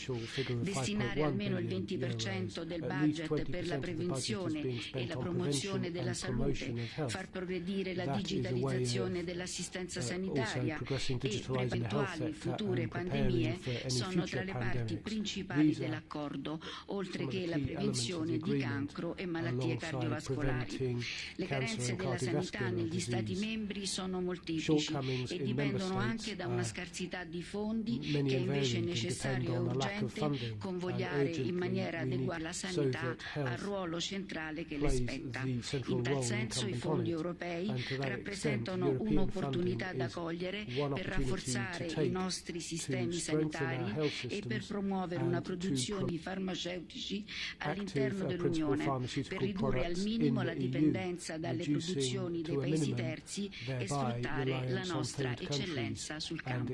Grazie. Our excellence in this field.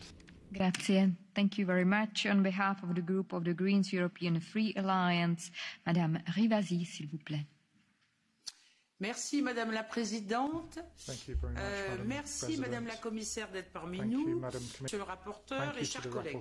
Alors c'est vrai que la crise du Covid a été un détonateur au niveau européen. Pourquoi? Parce qu'on s'est rendu compte qu'on n'avait pas des compétences élargies au niveau de la santé.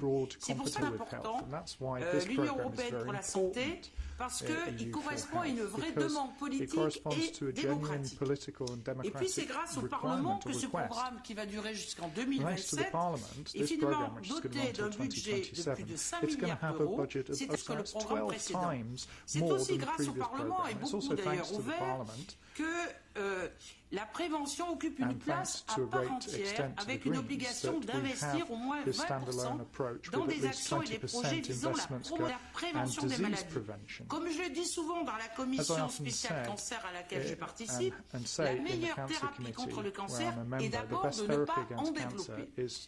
Au moins la moitié des cancers trouvent leur origine dans notre environnement, dans ce que l'on mange, dans ce que l'on respire, dans les expositions croisées que l'on subit. C'est pour ça que l'Europe a une véritable responsabilité et doit rationaliser son combat contre les pollutions chimiques, les perturbateurs endocriniens, les ondes électromagnétiques, y compris bien sûr la 5G, qui est classée cancérigène aussi par l'OMS. Mais aussi c'est pour répondre à la sécurité sanitaire. Et dans nos propositions, il y a l'idée qu'il faut créer des centres publics à but non lucratif pour fabriquer des médicaments stratégiques et aussi des matières actives dont on en a besoin par rapport à la pénurie des médicaments. Mais il reste de gros points d'interrogation. Gouvernance des initiatives faisant partie de l'UE pour la santé. Regardons les leçons de la crise du Covid. On a vu que l'Union européenne a payé des milliards d'euros aux laboratoires pour les vaccins, mais ces labos n'ont pas tenu leur promesse. their vaccines, La but Commission it's not fait keeping their confiance promises. The justement Commission aux has laboratoires trusted too pour la much production des in the vaccins. laboratories to Quand ils produce mis en these œuvre vaccines.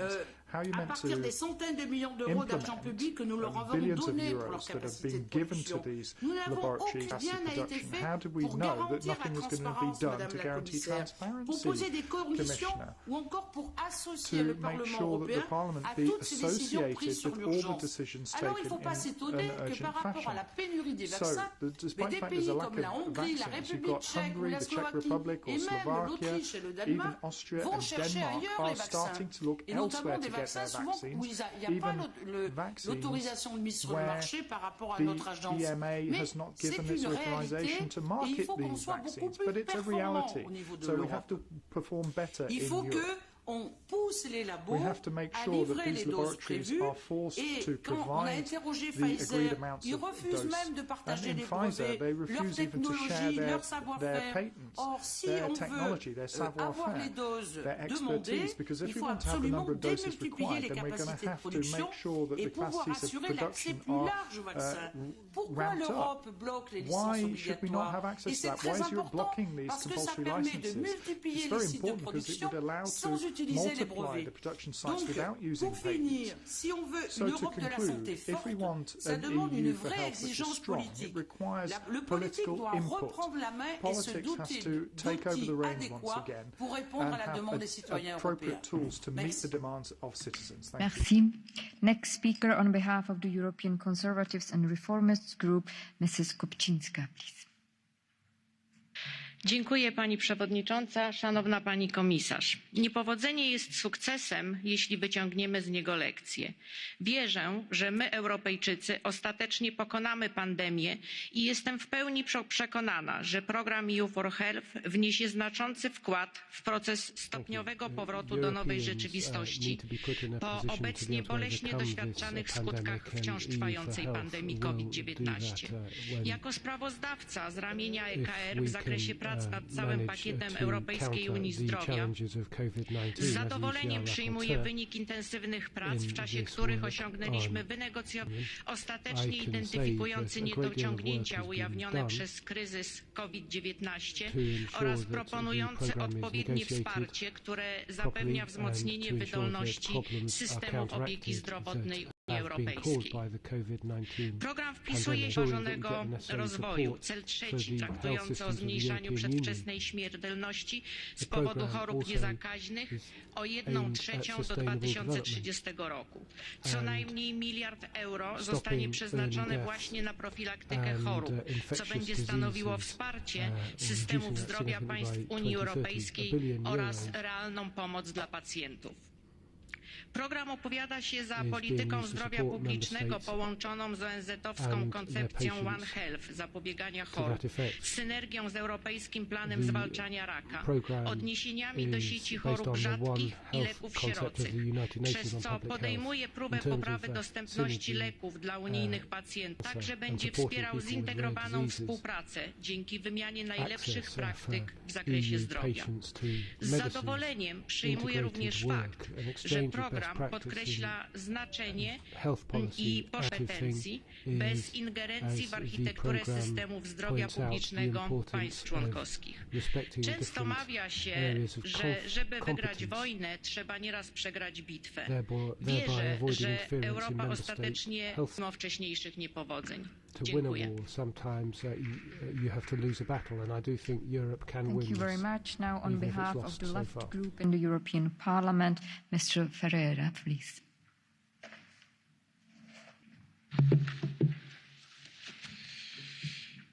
Muito obrigado, Presidente.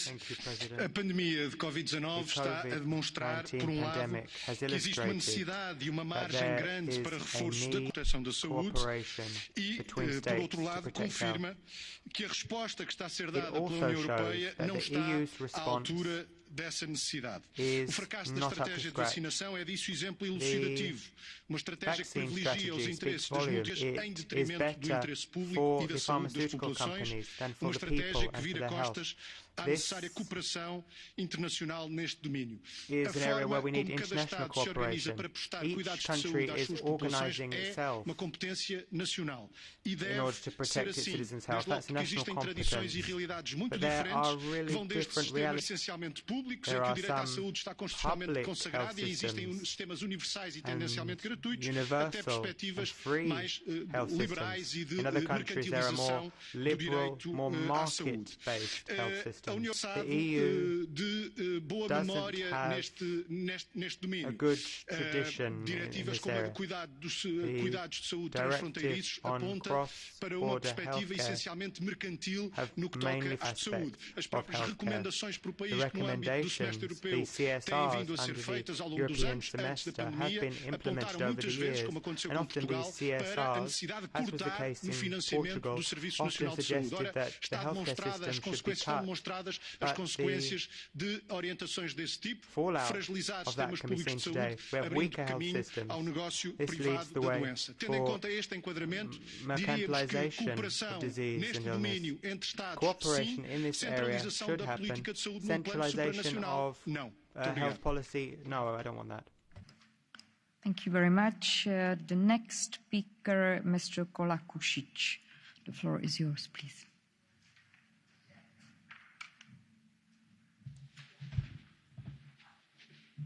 Poštovani kolege, dragi građani, vjerovati da farmaceutska industrija želi zdrave građane je isto kao i vjerovati da vojna industrija želi mir u svijetu.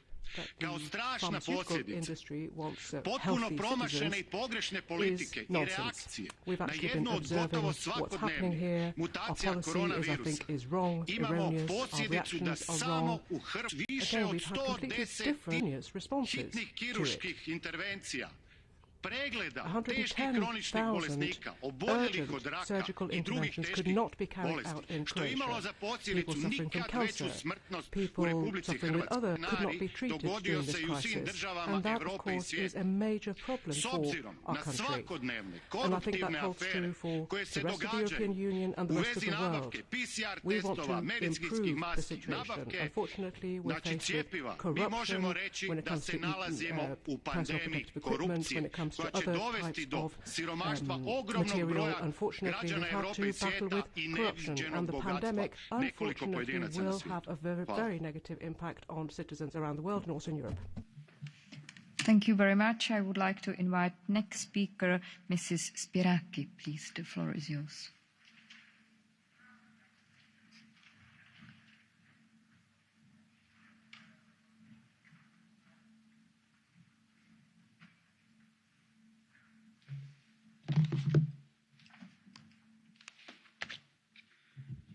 Σας ευχαριστώ κυρία Πρόεδρε, Επίτροπε Κυριακίδη, κυρίες και κύριοι συνάδελφοι. Σήμερα κάνουμε ένα μεγάλο βήμα.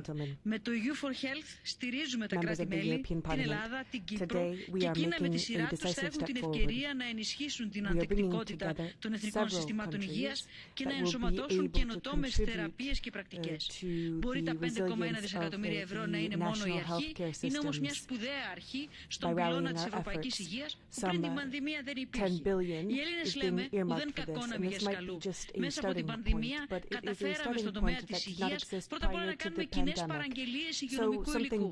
Μετά να ενισχύσουμε κι άλλο την έρευνα που οδήγησε στο εμβόλιο. Και βεβαίως να κάνουμε κοινές παραγγελίες για τα εμβόλια, ένα μεγάλο επίτευγμα, αντίστοιχο και παράλληλο του Ταμείου Ανάκαμψης. Τώρα πρέπει να πάμε στο επόμενο στάδιο. Στην πρόληψη και την έγκαιρη διάγνωση των ασθενειών που μαστίζουν την Ευρώπη, που μαστίζουν τον καθένα μας. Τον καρκίνο, τις καρδιοπάθειες, το διαβήτη. Επιτρέψτε μου να καταγράψω ειδικά το ενδιαφέρον μου για τον αόρατο καρκίνο, τον παιδικό καρκίνο. Το πρόγραμμα EU for Health, το οποίο θα ψηφίσουμε σήμερα, μπορεί να χρηματοδοτήσει την πρωτοβουλία βοηθώντας τα παιδιά με καρκίνο, ώστε όλα τα παιδιά να έχουν πρόσβαση σε ταχεία και βέλτιστη διάγνωση, θεραπεία και φροντίδα. Μπορεί να στηρίξει την ανταλλαγή βέλτιστων πρακτικών και προτύπων φροντίδας για παιδιά με καρκίνο και έτσι να συμπληρωθούν οι δράσεις που υλοποιούνται από τα νέα ευρωπαϊκά δίκτυα αναφοράς. Θέλω να σας πω ότι στην πατρίδα μου την Μητσοτάκη ανακοίνωσε σε ήδη ένα σπουδαίο βήμα την καταγραφή σε ειδικό μητρό των περιπτώσεων του παιδικού καρκίνου. Μαζί με το EU for Health έχουμε αυτή την ώρα τη δυνατότητα να στηρίξουμε όλα τα παιδιά που δίνουν τη μάχη, ώστε να μην είναι όλα τα παιδιά νικητές. Σας ευχαριστώ πολύ.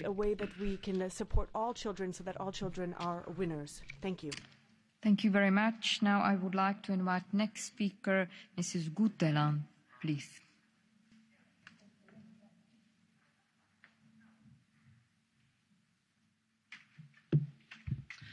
Thank you, Chair and Commissioner. We in the S&D Group, we share the ambition. We welcome this historically strong and comprehensive health strategy. Given the current health crisis and the enormous challenge that our member states and we as a union is facing, with the adoption of the EU for Health programme, which is 10 times bigger than previous health programmes, Europe is sending a clear signal that we are doing everything in our power to increase the protection of the health of the citizens. Ultimately, this is about finding a solution that brings the new into the lives of our citizens. EU for Health is an important step in the direction to ensure that people in Europe can benefit from high quality, accessible, safe, equal and affordable health care. It is crucial that we do not forget the deeper underlying structures and factors that impact public health. We know that there are strong socio-economic and lifestyle patterns that have clear impact on the health of citizens. This also includes the current health inequalities and unequal access to healthcare that persist in Europe.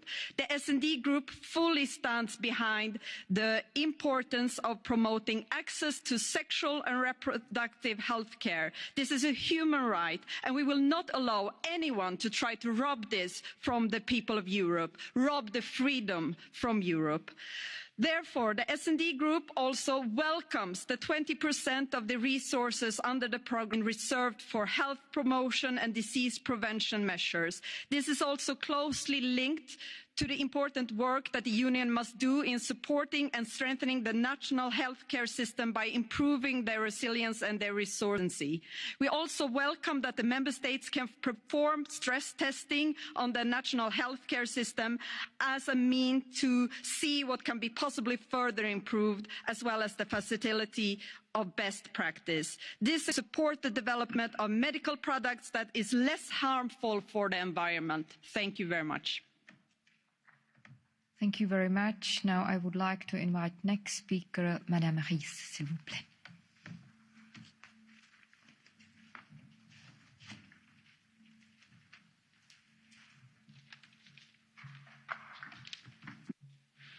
Madame la Présidente, Madame la Commissaire, 5,1 milliards d'euros pour une Europe de la santé qui s'envole, au bulletin extraordinaire auquel sont parvenus nos négociateurs. Je voudrais donc, en notre nom à tous, remercier notre rapporteur, Christian Bujoy, notre commissaire, Madame Kyriakides. Il est fini, définitivement fini, le temps où la santé était reléguée dans la deuxième divise européenne. La pandémie de la Covid-19 a éclairé et de façon tragique les lacunes de nos systèmes de santé. EU for Health se donne pour ambition de changer la donne. Je vais essayer de ne pas répéter tout ce qui a été dit. 20% du budget dorénavant consacré à la prévention des maladies et à la promotion de la santé, avec en ligne de mire notamment les aciétudes, le tabac, la dépendance à l'alcool, sans non plus tomber dans la prohibition. On marque des points aussi sur la constat européen de produits essentiels de crise, tout ce qui nous a manqué en réalité, les médicaments, les équipements, les dispositifs, une demande forte, une demande répétée de notre Parlement depuis le début. 12,5% du budget, soit 600 millions d'euros, leur sera dédié. Une crise, Madame la Commissaire, qui a montré, on l'a dit et redit, notre dépendance par rapport à la Chine, par rapport à l'Inde. L'Europe doit se réapproprier l'outil de production pour sortir de cette, clairement, largement antécédente, cela dit, aux événements de cette année. L'Europe a su créer en 2008 l'IMI, Innovative Medicines Initiative, un des plus ambitieux partenariats privé-public au monde pour les médicaments. Aujourd'hui, tout simplement faire la même chose pour les médicaments anciens, souvent considérés comme pas assez rentables par certaines firmes pharmaceutiques. Je ne vais pas citer de nom, mais les patients en attente se reconnaîtront. Un dernier mot et je conclus. Le vieillissement démographique amorcé en Europe, les plus de 80 ans représentent 6% de la population. L'Europe doit clairement miser sur la télémédecine pour que la santé en ligne parvienne chez nos anciens isolés et connectés. Agir pour notre... C'est aussi l'Europe qui se projette. Merci. Frau Kollegin Ries. Es folgt Frau Kollegin Melin für 2 Minuten. Merci, Monsieur le Président. Madame la Conçoit bien s'énonce clairement. Et quoi qu'on en pense, l'article 168 du traité de fonctionnement de l'Union européenne en matière whatever we think about Article 178 of the TFEU, it's very clear. It states that necessary cooperation amongst the European member states and can support and assist in the national policies and making sure that they are complementary when there's a case of an illness. And this, of course, would apply to epidemics and research, prevention and necessary training for healthcare, as well as surveillance of any trans-border threats and implementing anything necessary. On the basis of this article, this would be more than enough. And a number of texts already exist, and they would be more than enough. That should have meant that the EU could face the COVID pandemic. Unfortunately, after 15 months of the pandemic, what we can see is that nothing worked on time.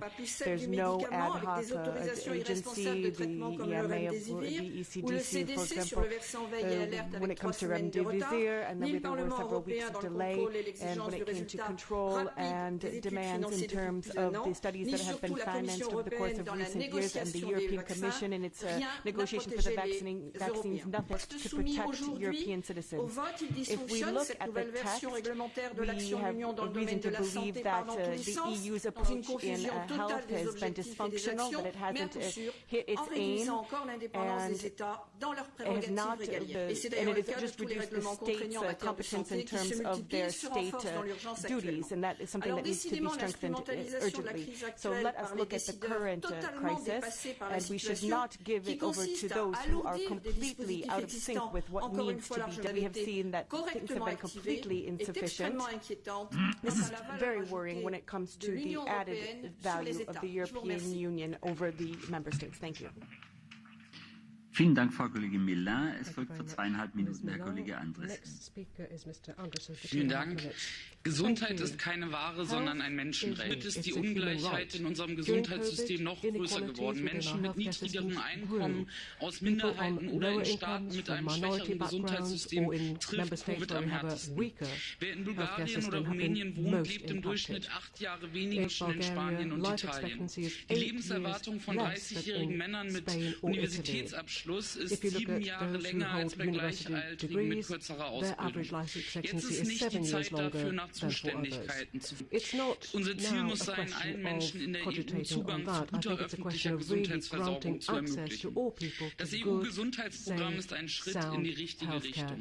Eigentlich müsste es viel größer sein, doch dank den harten Verhandlungen von uns Abgeordneten hat das Programm mehr als 5 Milliarden Euro. Covid hat uns gezeigt, wie anfällig unser Gesundheitssystem ist. Ganz egal, ob in Athen, in Bukarest oder in Kopenhagen, der Markt allein wird uns nicht retten. Wir brauchen gute öffentliche Gesundheitsversorgung. Wir müssen aus den Fehlern lernen. In der Krise hat sich gezeigt, dass Staaten, die weniger in ihr Gesundheitssystem investieren konnten, schneller an Kapazitätsgrenzen kommen. Als Reaktion auf die Eurokrise wurde Spanien, Italien und Griechenland dazu gezwungen, ihr Gesundheitssystem zu setzen. Während die Gesundheitsausgaben nach der Eurokrise in den meisten Staaten, beispielsweise auch in Deutschland, gestiegen sind, mussten Italien, Spanien und Griechenland ihr Gesundheitssystem kaputt kürzen. Das hatte harte Folgen. In Italien wurden 15% der Krankenhäuser geschlossen. Allein schon in Madrid wurden 4.000 Stellen im Gesundheitssystem abgebaut und die Zahl der Krankenhausbetten um 3.000 reduziert. In Griechenland wurden die Gesundheitsausgaben nach 2009 von 16,2 auf 8,6 Milliarden fast halbiert. Diese Fehler dürfen wir nicht wiederholen. Covid muss ein Weckruf sein. Statt Haushaltskürzungen brauchen wir Investitionen, bessere Zusammenarbeit und Prävention. Wir brauchen gut ausgestattete Gesundheitsbehörden, die von der Kommune bis nach Brüssel besser miteinander kooperieren, denn wir werden nur gemeinsam erfolgreich sein.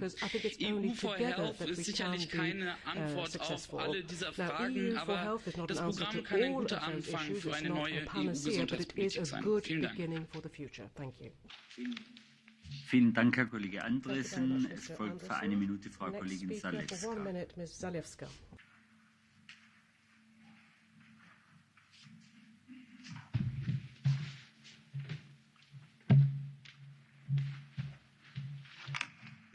Panie Przewodniczący, Pani Komisarz, nie ukrywam, że jestem zdumiona, pewnie tak jak zdumieni są Europejczycy, którzy nas słuchają, że taki optymizm bije nie tylko z Pani wypowiedzi, ale również koleżanek i kolegów i że wszyscy używacie Państwo czasu przeszłego, kiedy mówimy o pandemii.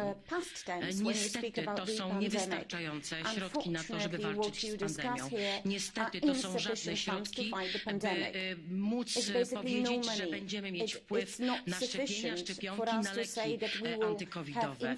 To wreszcie za mało pieniędzy, by mieć na psychiatrów, terapeutów, psychologów, którzy będą pomagali nam wychodzić z depresji. Nie możemy udawać, że nie widzimy rzeczywistości, że jesteśmy zakładnikami szantażujących nas firm farmaceutycznych.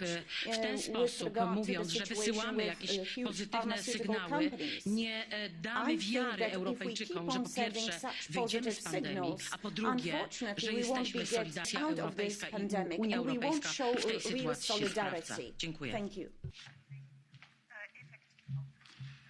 Vielen Dank, Frau Kollegin Zalewska. Es folgt für 1,5 Minuten Herr Kollege Botenga.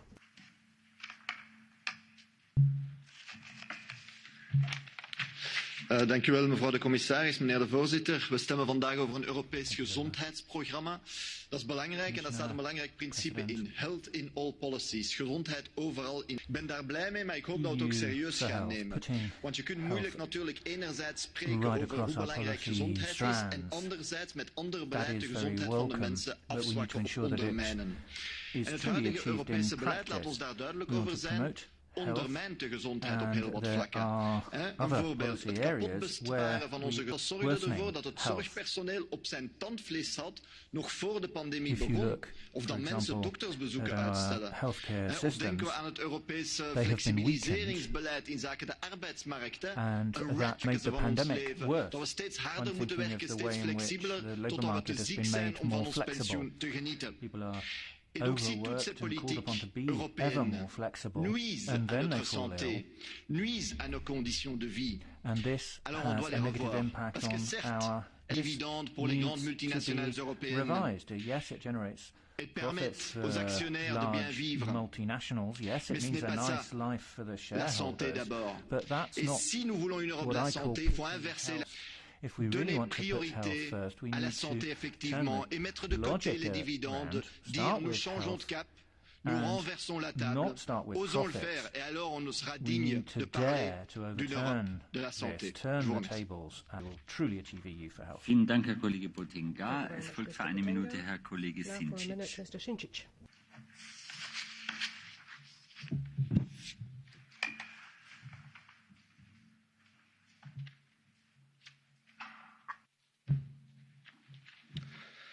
Hvala vam lijepo, kolegice i kolege. Zdravstvenu politiku u Europi, kriza, korona i korupcija. Korupcija na niskoj razini, na srednjoj razini, ali i na visokoj razini.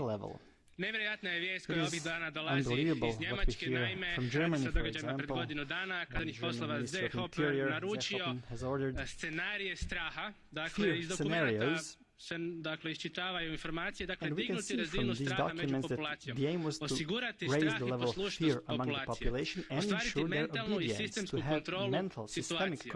Zašto? Ako je stvarno se radi o pandemiji, čemu ovaj marketing straha? Zašto napadati i Njemačku i narode Europe tom kampanjom straha? A znali ste da jednom kad uspostavite straha u Njemačkoj da će se ona proširiti na cijelu Europu. Znate li što strah radi ljudskom zdravlju? the entire Europe. Do you know what fear does to human health, psychology, physiology, mental health of children? I do not believe in stories of those who are in charge of these measures, that they are really concerned about and their health. Otherwise, they would not use these fear-mongering Vielen Dank, Herr campaigns. Kollege Sinčić. Es folgt für 1,5 Minuten Herr Kollege Kanev.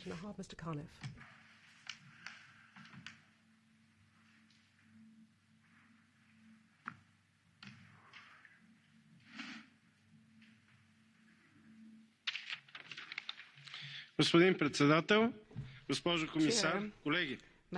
Въпросът в крайна сметка е защо изобщо е нужна обща здравна политика. Отговорът е ясен. Защото Европа диша през отворените си граници. Защото свободата на движението на хора, търговията, туризмът, културата са основата на европейската икономика. Защото затворени в национални граници, противоречащи си национални законодателства и карантини, ние просто се задушаваме. Аз ще посоча още един отговор. Именно защото Европа е отворено пространство, проблемът за един е проблем за всички. Проблемът на болните от хроничен е проблем, който се засилва десетократно от развитието на зараза. Ние всички знаем, че вирусните инфекции са пряко свързани с хроничните заболявания на целия континент. И когато едно правителство не се справя с здравната криза, когато я експлоатира с предизборни цели, то застрашава не само своето, застрашава всеки европеец. Днес България влиза бързо в трета вълна на COVID-19, с увеличени случаи на зараза, повече постъпили в болницата, за съжаление по-висока смъртност. И всички медицински мерки отложени за след изборния ден, защото сме предизборна кампания. Изборен ден, който може би ще съвпадне с самия пик на зараза. Без да накърнява националния суверенитет. Европа трябва да има отговор на и готовност да посочи такива заплахи и да даде препоръки. Благодаря ви.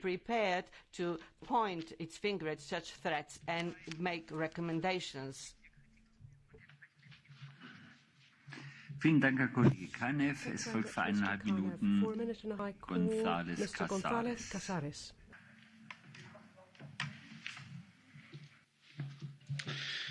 Gracias, presidente.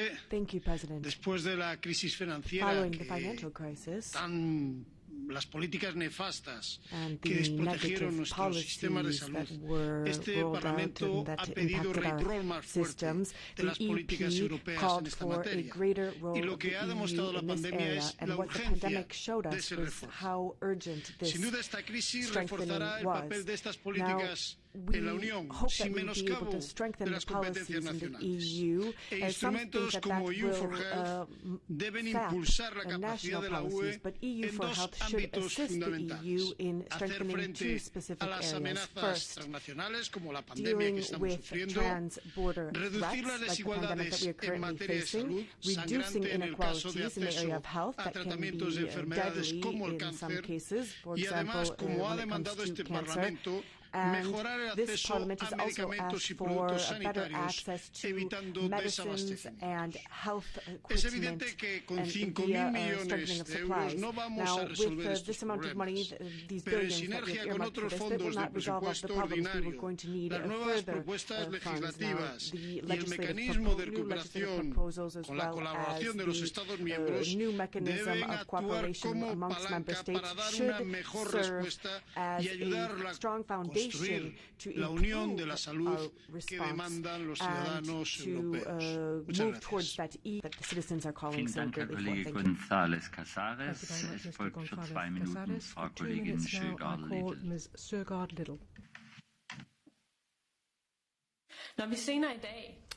Later today, we shall be approving a large-scale health programme, EU for Health, and I welcome that for several reasons.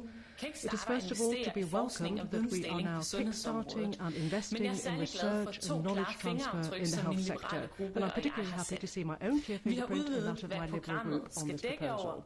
We've extended the scope of application of the programme, and we've also expanded our definition of chronic diseases. As things stand today, there are too many diseases that are under-researched.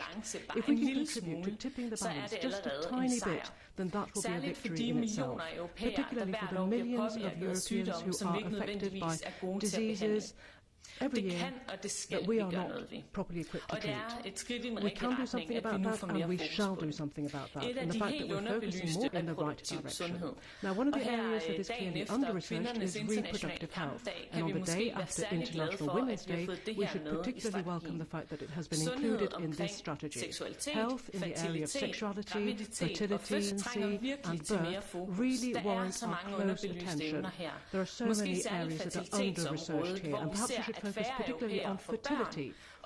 We've observed that fewer Europeans have children, and unfortunately this is often not out of choice. Infertility is a problem encountered by people of childbearing age. We cannot ignore this any longer. If these new steps were to mean that more Europeans are able to access help, be it in the short or long term, and if our societies are given better insight into diseases as a consequence of that, then I think today would have been a really good day at the office for us all. Thank you. Vielen Dank, Frau Kollegin Schöger-Lidl. Es folgt für 2 Minuten Frau Kollegin Sardoni. Thank you. L'Europa ha fallito prima nell'emergenza sanitaria legata alla pandemia e ora nella fase della vaccinazione. Parlate di cooperazione, coordinamento, prevenzione e risposta, vederci bene, benissimo, ma i fatti? Israele e Gran Bretagna, Stati Uniti sono tutti i paesi che stanno facendo meglio di noi, persino il Marocco è più avanti di noi sul piano vaccinale. Ogni giorno arriva la notizia di tagli sul numero di dosi che le aziende produttrici consegneranno in Europa, che sicuramente ci saranno ritorsioni. Peccato che nei contratti sottoscritti non ci siano penali in caso di ritardi nelle consegne, quindi non si capisce di che ritorsioni stia parlando. L'Austria e la Danimarca hanno già annunciato accordi con Israele per fare ricerca e produrre vaccini. Ciao ciao all'affidamento esclusivo all'Europa. Una cosa positiva è che l'Unione Europea è andata sulle posizioni della Lega in Italia. Bene ha fatto Draghi a bloccare le esportazioni dei vaccini prodotti in Europa verso l'Australia. Bene fa oggi l'Europa a bloccare allo stesso modo l'esportazione dei vaccini nei confronti dei paesi extra Unione Europea. L'Agenzia Europea per il Farmaco però è troppo lenta con le approvazioni dei vaccini e i cittadini europei iniziano a pensare che l'Europa a salvarli, ma piuttosto con la sua burocrazia, le sue lungaggini ad affossarli. Quindi l'Europa si deve svegliare, deve implementare il piano vaccinale, pensare prima ai paesi europei così come sta facendo l'Italia e poi agli altri. Grazie. Vielen Dank, Frau Kollegin Sardoni. Es folgt für 2 Minuten Herr Kollege Pedicini.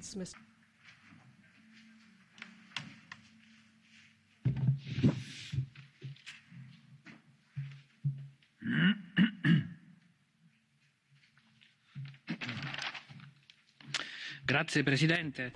Io credo che questa crisi sanitaria stia facendo venire al pettine tutti i nodi di questa nostra Unione Europea, purtroppo. Ci si è concentrati sul mercato unico, sulla moneta unica, sull'unione bancaria, ma quello che serviva davvero erano uguali diritti per le persone, a cominciare dal diritto alla salute, a cominciare dal diritto di avere una sanità pubblica ed europea. Io stesso più volte ho proposto l'idea di formare una casa farmaceutica pubblica ed europea, sviluppare un vaccino europeo. Lo avremmo potuto distribuire, produrre in brevissimo tempo e anche prestare al resto del mondo per chi ne avesse avuto bisogno. E invece si sono privilegiati gli interessi delle case farmaceutiche che adesso ci tengono per il collo, perseguendo il loro unico grande obiettivo, il profitto. Un obiettivo che è perfino superiore al valore della vita umana. In questa reazione EU4Health è stata riproposta questa idea, ma oltre 500 parlamentari di tutti quanti gli schieramenti politici hanno scelto di stare al fianco del profitto e della grande industria farmaceutica. La gente ci sta chiedendo perché non si distribuiscono i vaccini russo, quello cinese, quello cubano. Forse perché l'Unione Europea ha deciso a fianco di privilegiare i rapporti internazionali con gli Stati give more importance to international relations with the EU or with the US rather than saving thousands of people. The citizens are also wondering why we focus and not on therapeutics when we could have assisted people with the virus, so it wouldn't hit people too hard. But perhaps again we were standing on the side of big pharma. È certamente una proposta positiva, noi la voteremo, ma la domanda in grado di tirarci fuori da questa crisi sanitaria ed economica, la domanda è se un giorno saremo capaci di cambiare mentalità e di fare davvero l'interesse delle persone. Ringrazio. Vielen Dank, Herr Kollege Pedicini. Es folgt für eine Minute Herr Kollege Otterfeld.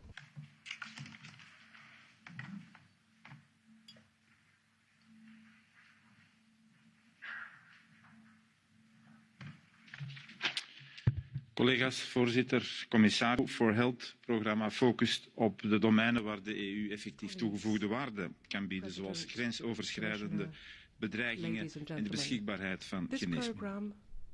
Ook in de huidige pandemie kan de EU zorgen voor toegevoegde waarde, maar de strategie mank en traag. De achterstand ten opzichte van derde landen is groot, het wantrouwen is groot en het geduld raart op.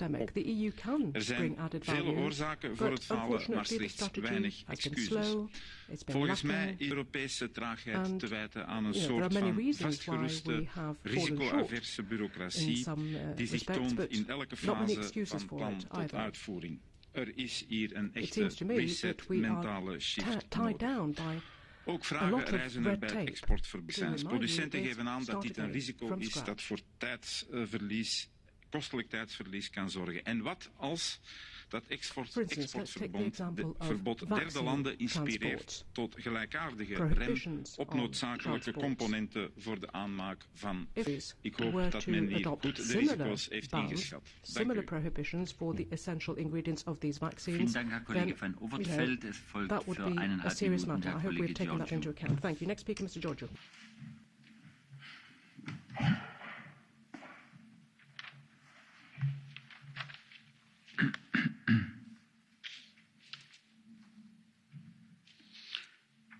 Αγαπητή Στέλλα, είναι άδικο να προσωπικά όλη την ευθύνη για ό,τι συμβαίνει με την πανδημία στην Ευρώπη. Όμως, επειδή εδώ μιλάμε για ζωή και για θάνατο, πρέπει να είμαστε ειλικρινείς. Το δις και τρεις εξαμαρτύρες σε βάρος της υγείας των λαών αποτελεί έγκλημα.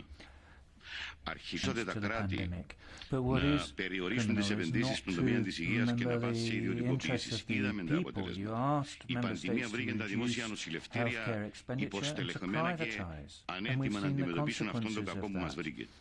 Παρά το τεράστιο αριθμό κρουσμάτων και νοσηλευομένων αλλά και νεκρών, μειώνεται ξανά τα κονδύλια για το περιβόητο EU for Health από 9,4 σε 5,3 δισεκατομμύρια.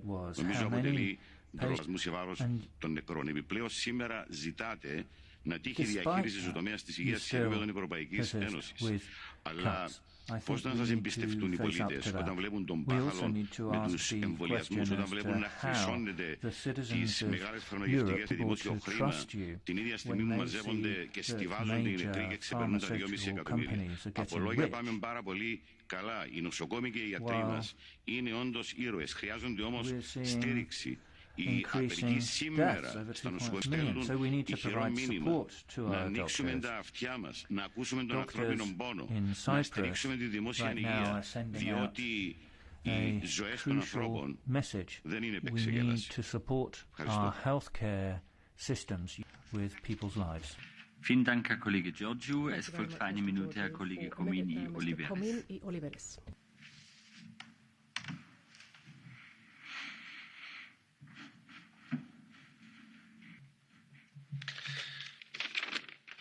Merci, Président. Madame la Commissaire, Chanté.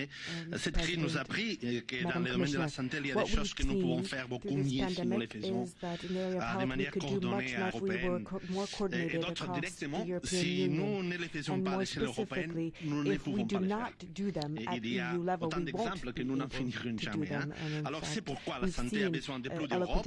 Nous avons besoin de l'Europe de la sanitaire dans le plus grand respect du principe de subsidiarité. Mais si nous devons renforcer un domaine dans les politiques de santé, dans tous les niveaux de gouvernement, c'est celui de la prévention et de la promotion. Et si une stratégie quelconque nous permet d'avancer dans cette direction santé, dans toutes les politiques, et nous devons passer les tests santé de toute politique publique, de l'éducative à l'industrielle, de la territoriale à la fiscale. Alors l'Union conçoit des politiques très importantes pour la vie de nos citoyens, agriculture, recherche, commerce, et il n'y a pas meilleur moyen de construire une Europe de la santé qu'en impulsant résolument la stratégie de la santé dans toutes les politiques européennes.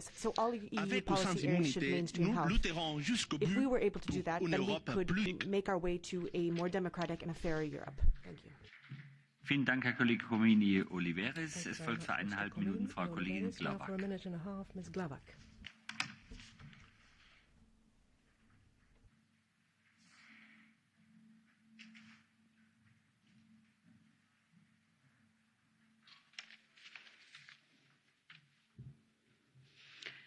Hvala lijepa, predsjedavajući i poštovana povjerenice. Protekla godina pokazala nam je važnost očuvanja zdravlja i nužnost ulaganja u javno zdravstvo. Stoga da smo na teži način naučili i uočili sve slabosti zdravstvenih sustava u protekloj godini. Ipak usmjerimo se na budućnost. Moramo stvoriti preduvjete jače solidarnosti za jednake šanse za liječenje i jednaku dostupnost zdravstvene skrbi za sve u Uniji. Smanjiti, naravno, nejednak pristup u zemljama članicama. Pozdravljam postizanje dogovora oko Europske zdravstvene strategije, posebno oko prijedloga uspostavljanja upravljačkog tijela za nadzor provedbe programa, kao i prijedloga mobilizacije sredstava EU for Health za jačanje medicinskih rezervi država članica. Samo jedna mala digresija. Svjetska zdravstvena organizacija procjenjuje da se za lijekove izdvaja otprilike 20% ukupnih izdataka za zdravstvo u Europi. Stoga je državama članicama potrebno omogućiti dodatan fiskalni prostor u proračunima za zdravstvo kroz sinergiju programa EU for Health i Rescue. Blagotvorni učinci objedinjene javne nabave i strateških zaliha na potrošnju država članica su neosporivi, a na taj način više će se novca moći uložiti u medicinsko osoblje, ulaganja, inovacije, digitalizaciju. To je stvarno važno. Iako je COVID bio u fokusu naših rasprava, postavljamo si pitanje što je s ostalim bolestima, pretragama, liječenjem. Uz to EU for Health mora biti jedan od mehanizama za uspješno provođenje Europskog plana za borbu protiv raka. Porazna je činjenica, svakih 9 sekundi dijagnosticira se jedan novi slučaj raka u Europskoj uniji i to ne smijemo zaboraviti. Zdravlje je najveća vrijednost o kojoj svi moramo brinuti, a EU for Health je jasan signal da EU brine. Hvala vam lijepa. Vielen Dank, Frau Kollegin Glavak. Es folgt für 1,5 Minuten Frau Kollegin Moretti.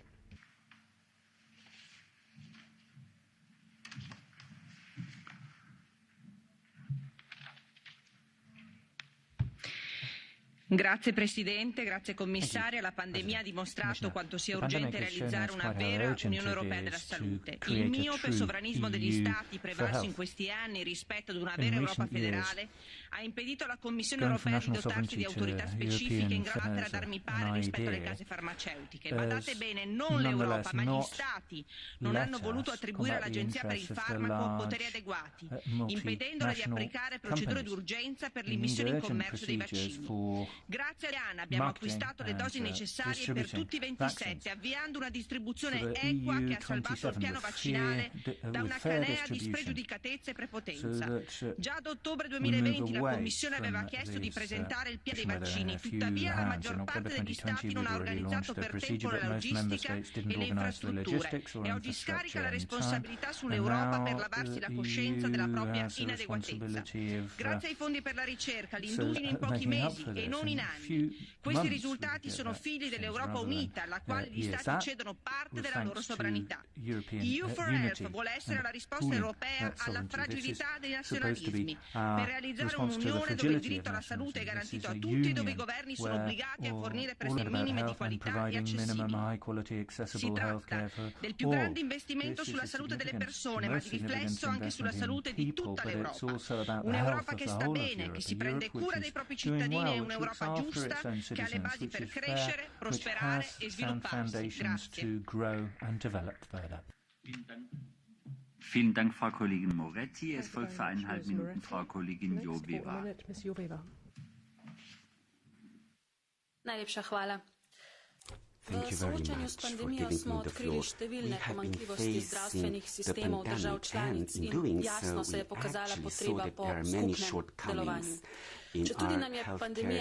That's why we also decided operation. The pandemic will have some horrible long-lasting implications, but I need to point out that the EU for Health is a positive aspect of our efforts during the pandemic.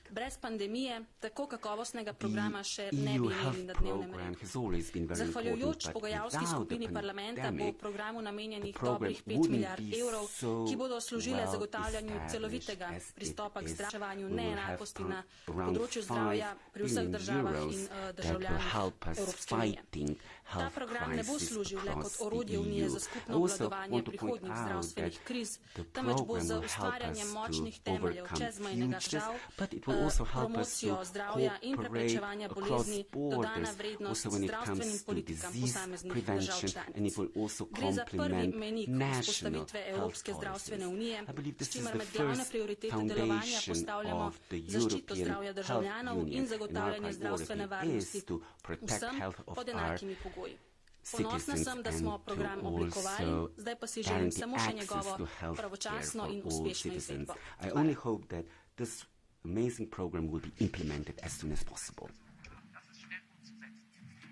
Vielen Dank, Frau Kollegin Joveva. Es folgt für 1,5 Minuten Frau Kollegin Pirbakas.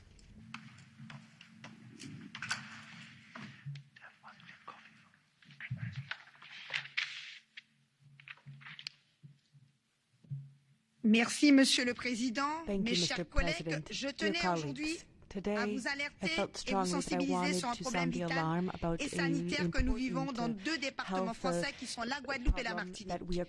Est-ce que vous vous rendez compte qu'aujourd'hui, en 2021, des compatriotes guadeloupéens et martiniquais n'ont pas d'accès à l'eau dans leur robinet? Cela se passe dans des régions ultra-périphériques européennes. Inadmissible pour moi en tant qu'antillaise. Je souhaiterais que les institutions européennes s'occupent prioritairement et particulièrement de ce problème de santé grave, en donnant des moyens, des financements et d'accessibilité à l'eau pour l'ensemble de ces deux. La région ultrapériphérique, notamment française, doit bénéficier d'un grand plan de santé pour la période de 2021-2027 sur la base de l'article 168 du traité de fonctionnement de l'Union européenne. Sans oublier aujourd'hui un second problème très résolu, le scandale du chlordécone. Alors je pense qu'il est temps de dépasser la question de la reconnaissance de la responsabilité. Maintenant, il est temps d'indemniser et d'aider l'ensemble de mes compatriotes guadeloupéens martiniquais qui ont subi des dégâts corporels comme des cancers depuis des dizaines d'années.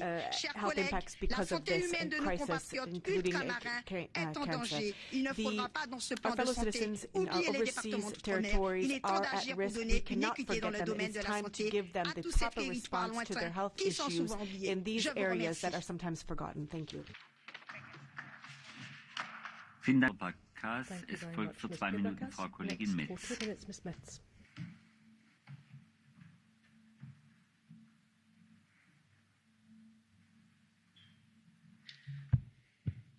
Vielen Dank, Herr Präsident, chère Madame la Commissaire.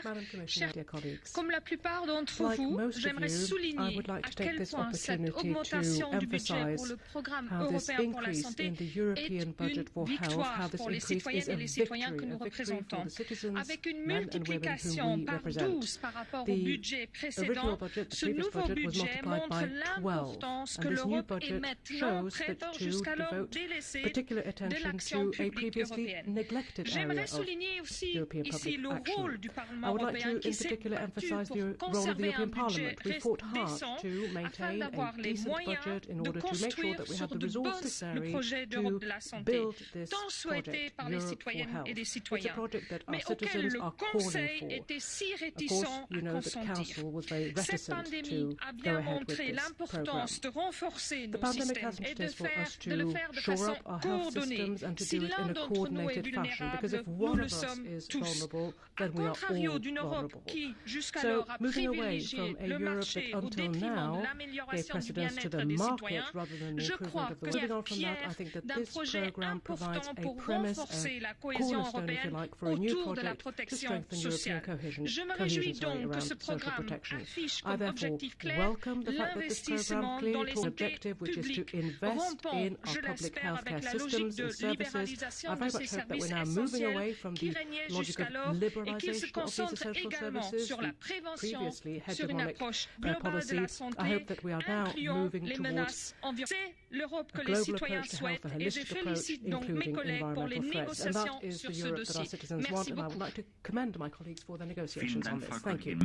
Es folgt für eine Minute Frau Kollegin Możdżanowska. For 1 minute is Ms. Możdżanowska.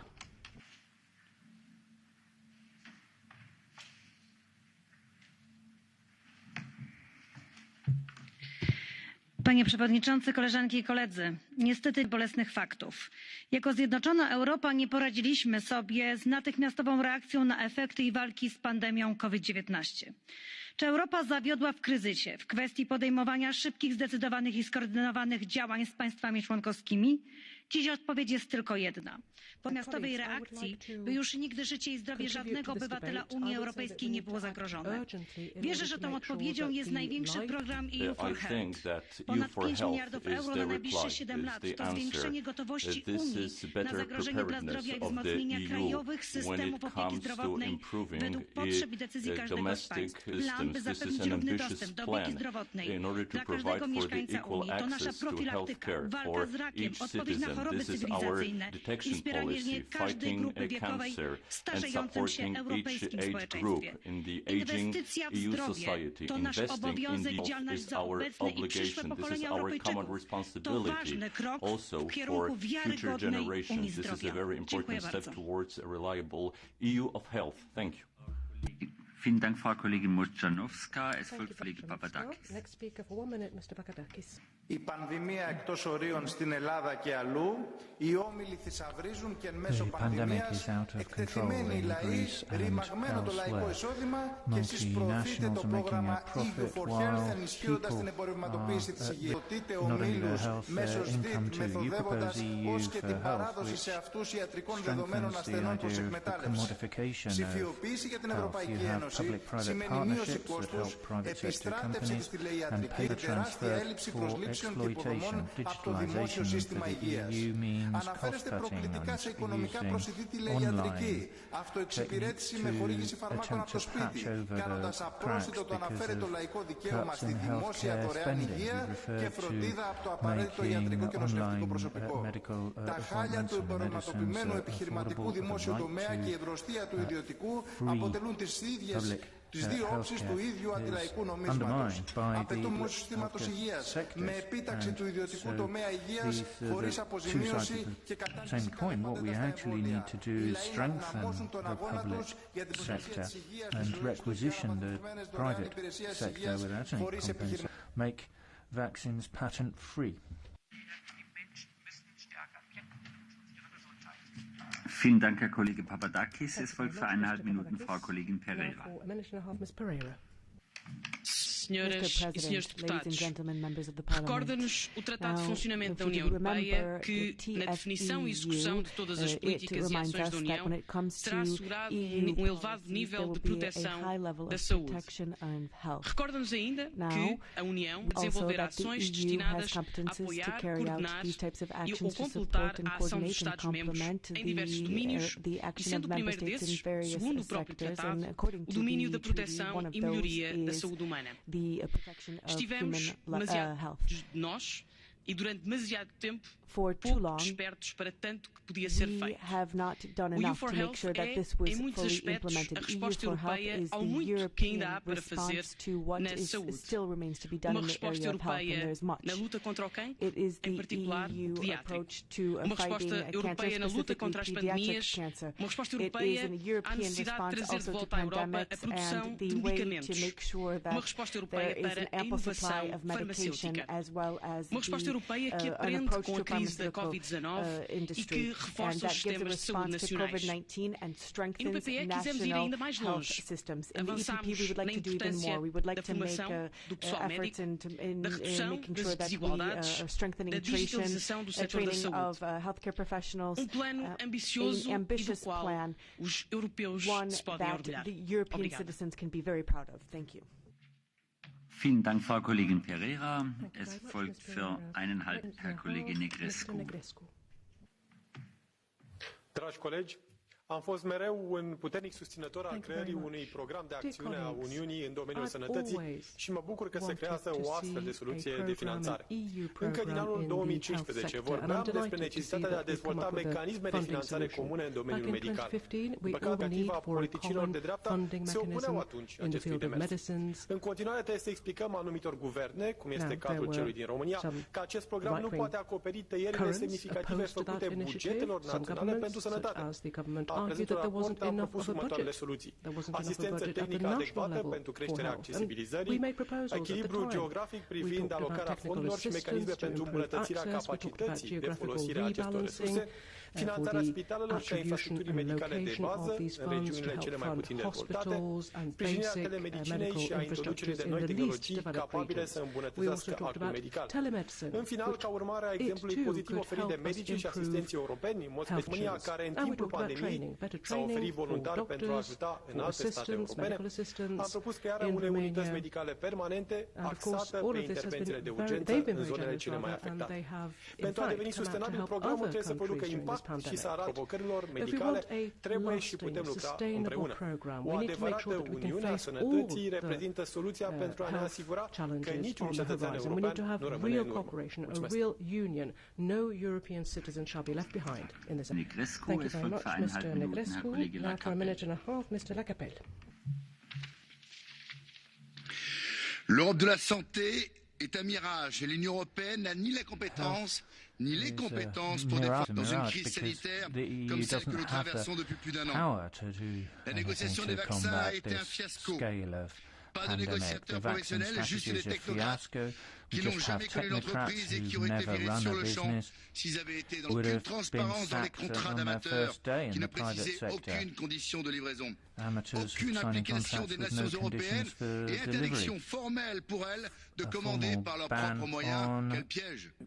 Enfin, vous avez privilégié le prix comme quai d'entrée de la négociation. Et quand on est en guerre, peu importe le prix quand il s'agit de protéger ses peuples, l'objectif c'est d'être le plus fort, le plus efficace et le plus rapide. Tout le contraire, puisque nous sommes parmi les derniers en ayant vacciné seulement 6,2% de la population. Européenne qui doivent bien sourire ont déjà injecté une dose à plus de 32% de la population. Alors permettez-moi ces quelques questions. Que fait la Commission pour tenter de corriger ces défaillances et où en est-elle dans l'homologation du vaccin russe? Quant à l'avenir, la Commission anticipe les approvisionnements pour 2022 afin que le fiasco 1 ne se transforme pas en fiasco 2 si la pandémie ne disparaît pas. Enfin, quelles leçons retenez-vous de ces échecs industriels successifs et quelles décisions sont prises afin que l'Europe assure une souveraineté dans le domaine stratégique? L'Union européenne est devenue la désunion européenne. Il est temps de laisser aux nations la liberté de se protéger elles-mêmes. La protection de nos peuples ne se délègue pas.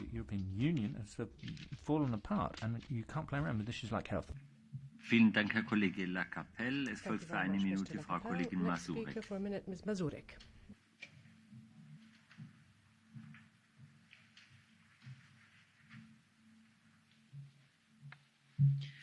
Panie Przewodniczący, Szanowni Państwo, najważniejsze jest zdrowie. Bez zdrowego społeczeństwa nie będziemy się rozwijać. Nie będziemy mogli osiągać ambitnych celów gospodarczych, środowiskowych czy społecznych. Pandemia COVID-19 obnażyła słabość wspólnego systemu opieki zdrowotnej, który nie był przygotowany na takie wyzwanie, dlatego działania programu Unii w dziedzinie zdrowia muszą stać się kluczowe z punktu widzenia każdego obywatela. Sprawne wdrażanie i funkcjonowanie powinno odbywać się w ścisłej współpracy pomiędzy Komisją Komisją a państwami członkowskimi. Istotne jest zapewnienie decyzyjnej roli państw członkowskich w zarządzaniu programem, a także jego doprecyzowanie w związku z podziałem środków, chociażby z dystrybucją szczepionek czy zamówieniami środków ochrony osobistej, nie mogą się powtórzyć. Nie zapominajmy, że istotnym elementem programu powinno być leczenie i opieka w przypadku chorób niezakaźnych, a w szczególności nowotworowych, ze szczególnym nastawieniem na ich profilaktykę i diagnostykę. Bardzo dziękuję. Vielen Dank, Frau Kollegin Masurek. Es folgt für eine Minute Frau Kollegin Todt.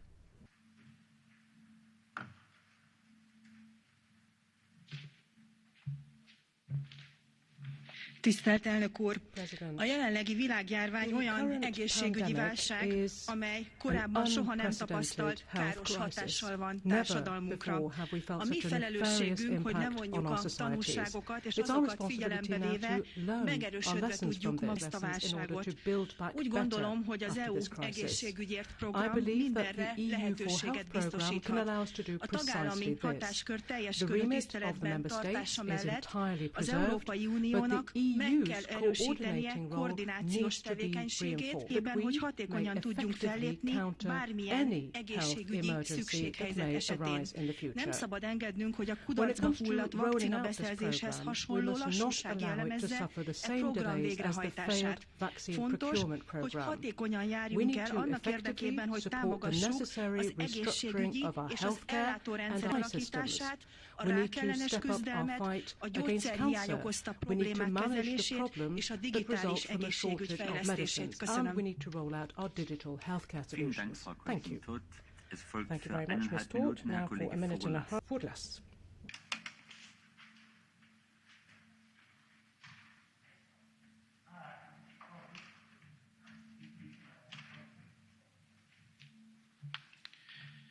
Κύριε Πρόεδρε, κύριε Επίτροπε, το μάθημα που πήραμε από την πανδημία είναι ξεκάθαρο προς όλους μας.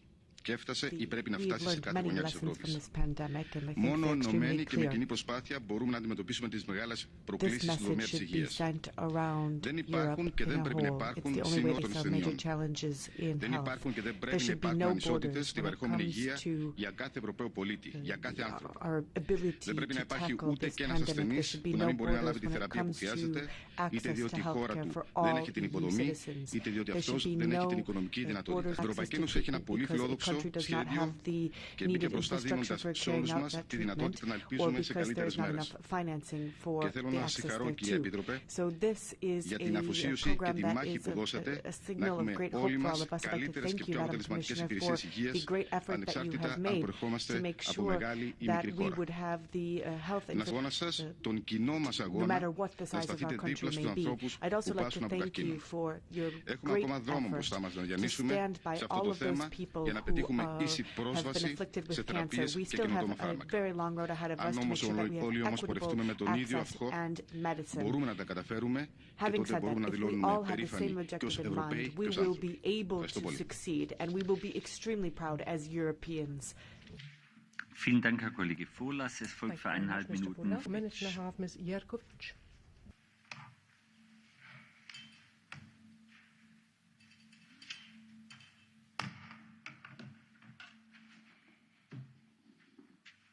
Hvala lijepo.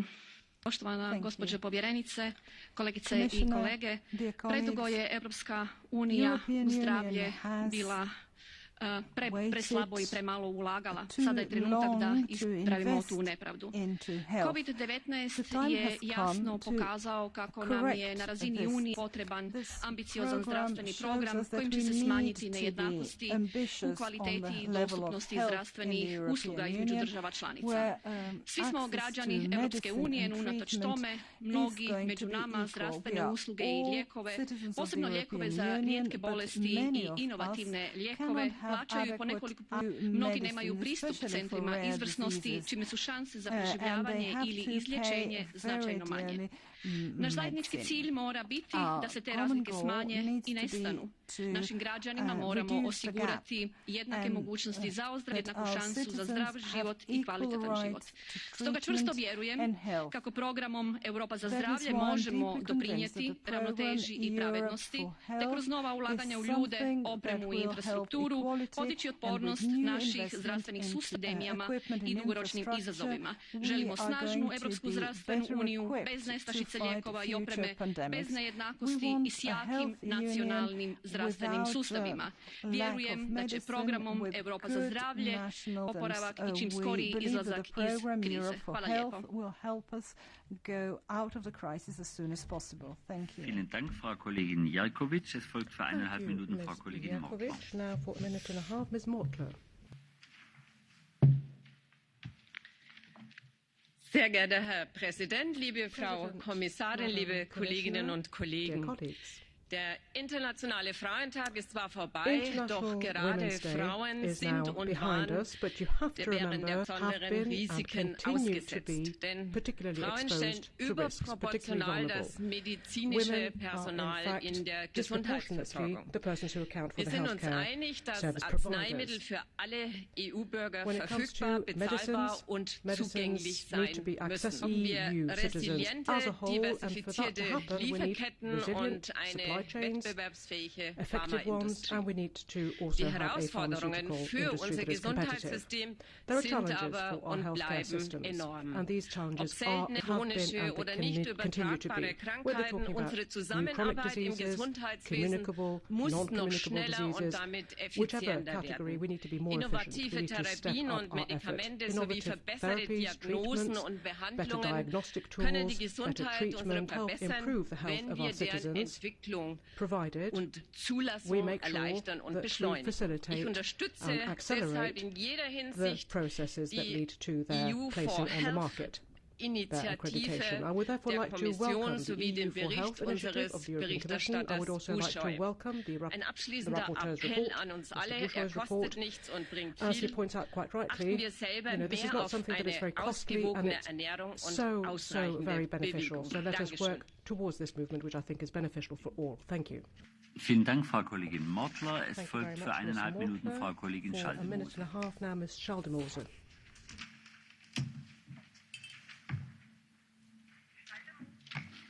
Tak. Det er mere end et år siden, at covid-19 ramte Europa. Året har været hårdt, men hver dag bliver stadig flere europæiske borgere vaccineret.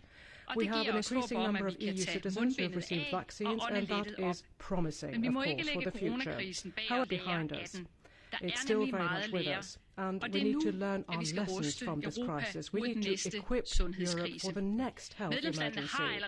Member states have already been able to stress test their own national healthcare systems, and there have been some discussions concerning the domestic sphere, to what extent we can improve our healthcare systems, because they were not equipped to deal with the COVID crisis. So the COVID crisis has been a good lesson for us to see how we can also cooperate better in Europe in the healthcare sector. We need to be able to respond more quickly. We need more doctors. We need to make sure that we can cope with the next crisis when it comes along. And we also need to strengthen our international cooperation. The European Union should take the lead on the global stage when it comes to this healthcare effort. And of course, we need to make sure that we support the ECDC. I wanted to have that stated. Now, this program is a program that intends to, it doesn't just prepare us for the next healthcare crisis, it's also a program that really reinforces research, investment into research, and it gives us better opportunities for us to act together to deal with various illnesses, various diseases. So the sooner we can get going, the better. Thank you. Vielen Dank, Frau Kollegin Schaldemose. Es folgt für 1,5 Minuten Herr Kollege Hetman.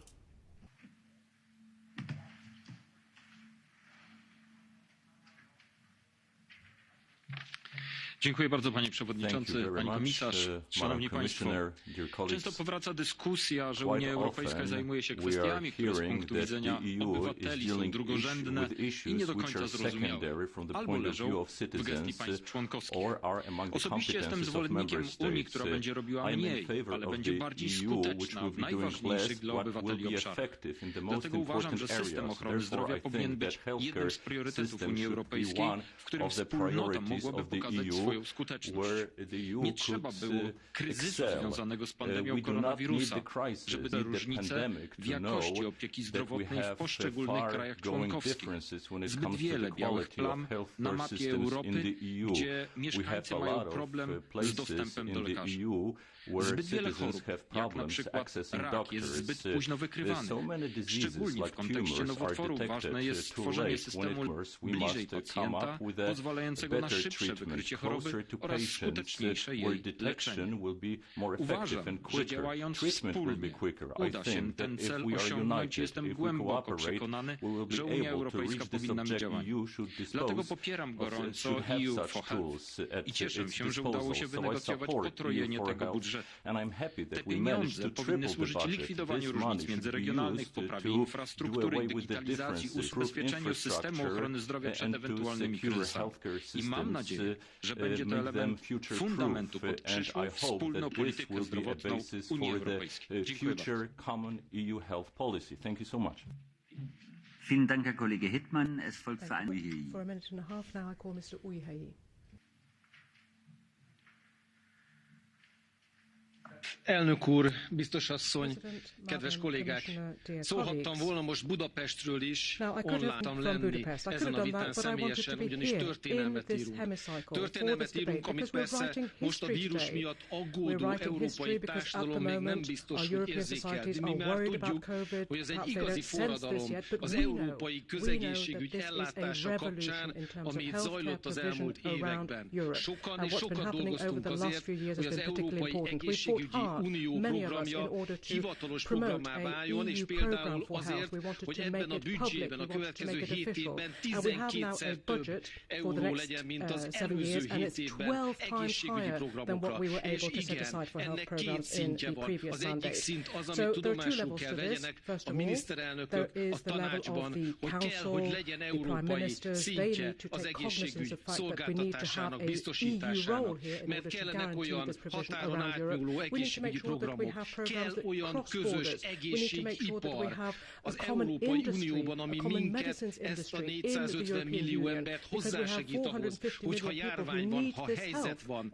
hogyha megelőzni kell, vagy éppen célokat kell kijelölni, akkor az Európai Unió legyen, és benne a mi társadalmaink, mi például magyarok azok, akik a legegészségesebb és a legjobb szolgáltatást nyújtó egészségügyi struktúráknak a részei. De a másik része a tagállamokban van. Ezért mondjuk azt, hogy kellenek olyan célok, olyan közös minimumok, amelyeket minden európai polgár meg kell, hogy kapjon a jövőben. Magyarok is, belgák is, mindenki más. Köszönöm szépen. Vielen Dank, Herr Kollege Uyhei. Es folgt nun für 1,5 Minuten Herr Kollege Sokol.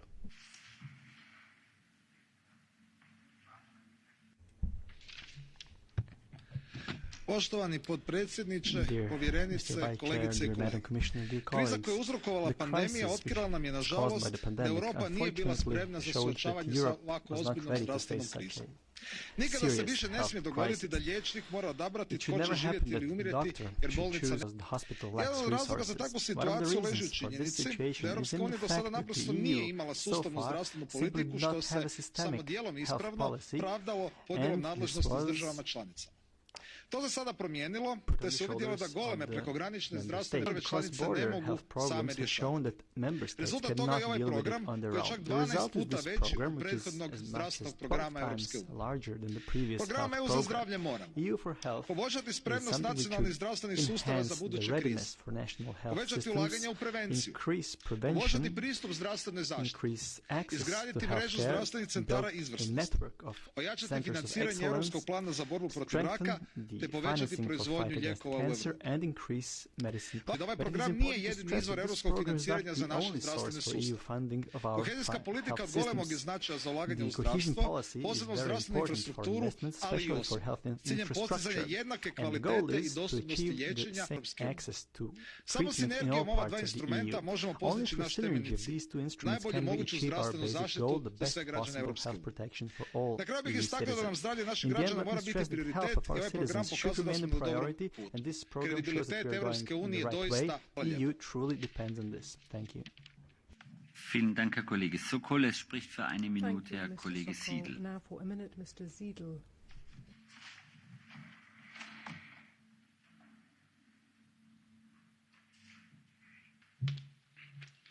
Sehr geehrter Herr Präsident, werte Frau Kommissarin, die Corona-Pandemie hat uns zwei wesentliche Themen sehr drastisch vor Augen geführt.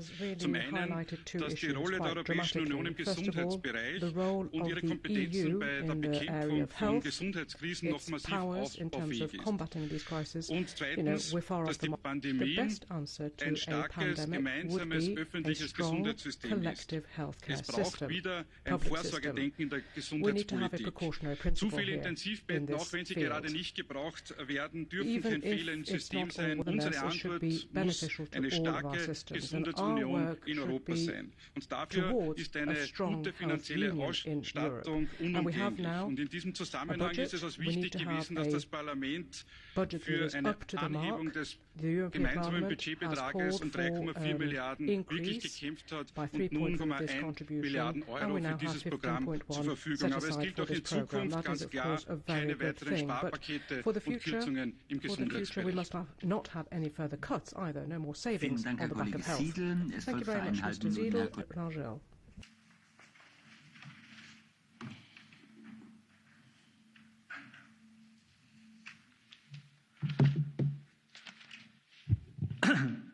Dankeschön, Herr Vorsitzender. Senhora Comissária, o lançamento deste programa EU for Health, com mais de 5 mil milhões de euros, não podia ser mais oportuno. Nunca a saúde foi tão prioritária como tópico e assunto. Queria dizer que saúde, a ideia de termos 20% reservados para a medicina preventiva. E aqui permita-me defender uma causa que é fundamental para a União, que é o combate à obesidade infantil, onde muitas doenças no futuro. Segundo, a ideia de reservas estratégicas, 12,5% das verbas serem alocadas a reservas estratégicas. Isto é fundamental para garantir que nunca mais teremos a aflição que tivemos no início da pandemia, onde medicamentos, equipamentos estavam a faltar por toda a União. A prioridade a dar à luta contra o cancro. E, finalmente, deixe-me dar aqui toque que é uma lição da pandemia. Os serviços europeus de saúde não falharam. Eles não estavam orientados para as infecções. E por isso nós temos que voltar a reorientar, como no início do século XX, todos os nossos serviços de saúde para o novo problema que são as infecções. E o problema das infecções põe a questão da União para a saúde, porque as infecções não têm fronteiras, pressupõem mobilidade e, por isso, exigem uma resposta europeia no domínio da saúde. Muito obrigado.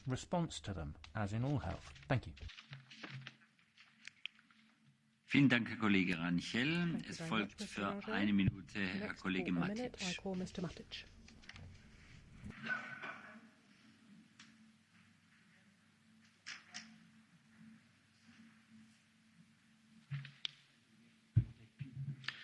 Gospodine predsjedavajući, poštovana povjerenice, kolegice i kolege, rasprava o djelovanju Unije u području zdravlja jedna je od najvažnijih koje vodimo u ovoj kući, posebice s obzirom na pandemijsku situaciju u kojoj se trenutno nalazimo. Jednakost u pristupu zdravstvu, puni opseg i dostupnost zdravstvenih usluga za sve europske građanke i građane moraju biti temeljne vrijednosti našeg djelovanja u ovom području. O tome ovise životi, no nažalost to danas nije realnost. Svjedoci smo velikih nejednakosti u pristupu zdravstvu, kao i činjenice da je dio medicinskih usluga i postupaka diljem Europe okarakteriziran kao nevažan, marginaliziran i kontinuirano opstruiran. Kada govorimo o takvim uslugama i postupcima, želim naglasiti da se to u velikoj mjeri u seksualnog i reproduktivnog zdravlja, a koji je temeljni dio prava na zdravlje. Kao takvo, ono mora biti široko dostupno i oko toga ne pristajemo na kompromise. U nadi da će se osiguravanje pristupa seksualnom i reproduktivnom zdravlju za ovaj program u punom smislu, naglašavam da žensko zdravlje ne može biti predmet političkih manipulacija. Hvala lijepa. Vielen Dank, Herr Kollege Matic. Es folgt nun für 1,5 Minuten Herr Kollege Kelly.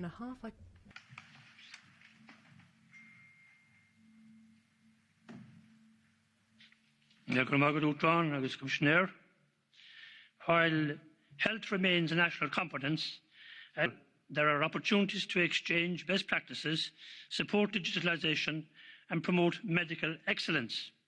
Along with training more healthcare staff and supporting research, EU for Health programmes present a leap for citizens. The pandemic exposed the vulnerability of our healthcare systems as we experienced care disruptions, medical shortages, health system inadequacy, insufficient and unequal access to healthcare. So, for common health policy that allows EU countries to properly cooperate and coordinate in times of crisis, and to strengthen our capacity to respond to new cross-border health threats. During the epidemic especially, Europe reckoned with shortages in necessary medical supplies and medicines due to disruption and bottlenecks in global supply chains. We all agree that we no longer can have such dependence in key markets. To do this, we must help manufacture, produce more medicines in Europe. And by so doing, we will strengthen the Union for the benefit of all our citizens. And as our very dear Commissioner said in her opening remarks, with 5.1 billion, a lot can be achieved, 12 times more than the previous mandate. A good news story. Vielen Dank, Herr Kollege Kelly. Es folgt für 1,5 Minuten Herr Kollege Kimboropoulos.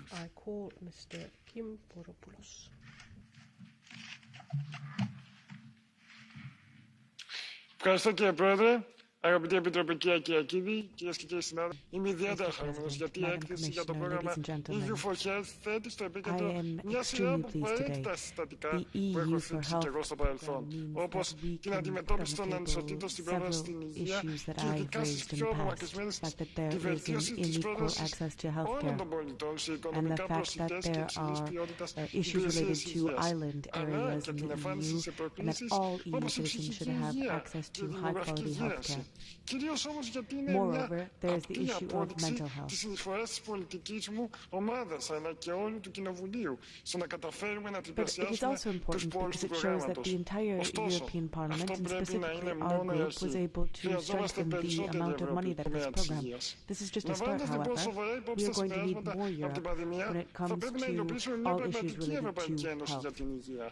Μια ένωση που θα προτάσει την ανάγκη επένδυσης στις πρωτοβάθμιες υπηρεσίες υγείας για να αποτρέψουμε την κατάρρευση των συστημάτων υγείας σε ενδεχόμενη νέα υγειονομική αλλά και μια ολιστική στρατηγική για την κατάρρευση και την ενίσχυση του υγειονομικού προσωπικού που θα επιτρέπει στα συστήματα υγεία μας να ολοκληρώσουν τον ψηφιακό εξυγχρονισμό με ένα και μόνο στόχο.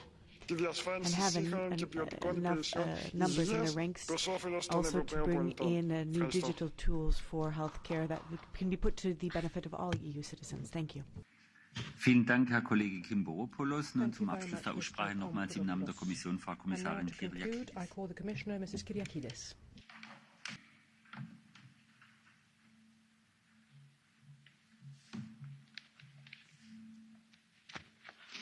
President, honourable members. First of all, thank you very much for this very important discussion, and I'm very grateful to have had the opportunity to hear all your perspectives and positions. And as many of you have said, it's thanks to this Parliament that we are here today. You shared our vision, you made it your own. And I'm confident that we're going to be moving forwards together. I heard so many overwhelming voices of support today, but of course, I also take into account the criticism and all the comments made. Many of you discussed and mentioned vaccines, issues of transparency, which we have, as you all know, many times I have said from this podium, is an absolute priority for us. I have always said that out of crisis comes opportunity, and we all together seized on the opportunity. We all together made it our vision, and we turned it into action. And this EU for Health, it is called about fighting inequalities. ECDC and EMA will be strengthened. We have a new EU vaccine strategy with all the on board, and this has ensured that citizens are receiving vaccines in every single member state equally, despite the challenges. We are not out of this pandemic. We are working 24/7 with our proposal for HERA later this year. And we are ready to roll out the first actions under the HERA incubator to support production, delivery and adapted or novel COVID-19 vaccines for the variants. And because there was a question in parallel working on therapeutics. This is a collective effort. We can exit this pandemic stronger and better prepared, but only if we continue all to work for the interests of the European citizens.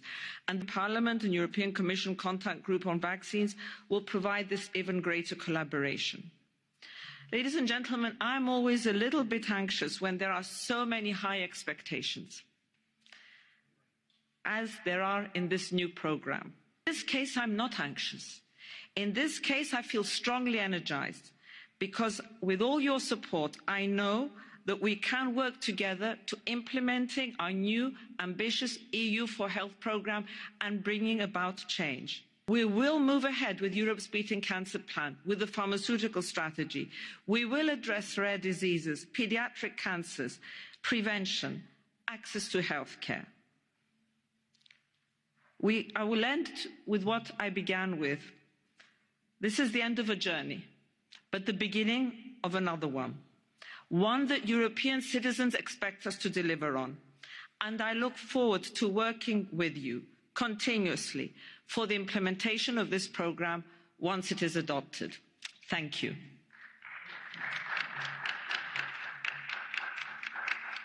Vielen Dank, Frau Kommissarin Kyriakides. Die Aussprache ist damit geschlossen. Die Abstimmung findet heute statt. Ich unterbreche die Sitzung bis zur Eröffnung der ersten Abstimmungsrunde des heutigen Tages um 13 Uhr für einige Minuten. For a few moments, we will reopen at 1300 hours to open today's first voting session. Thank you.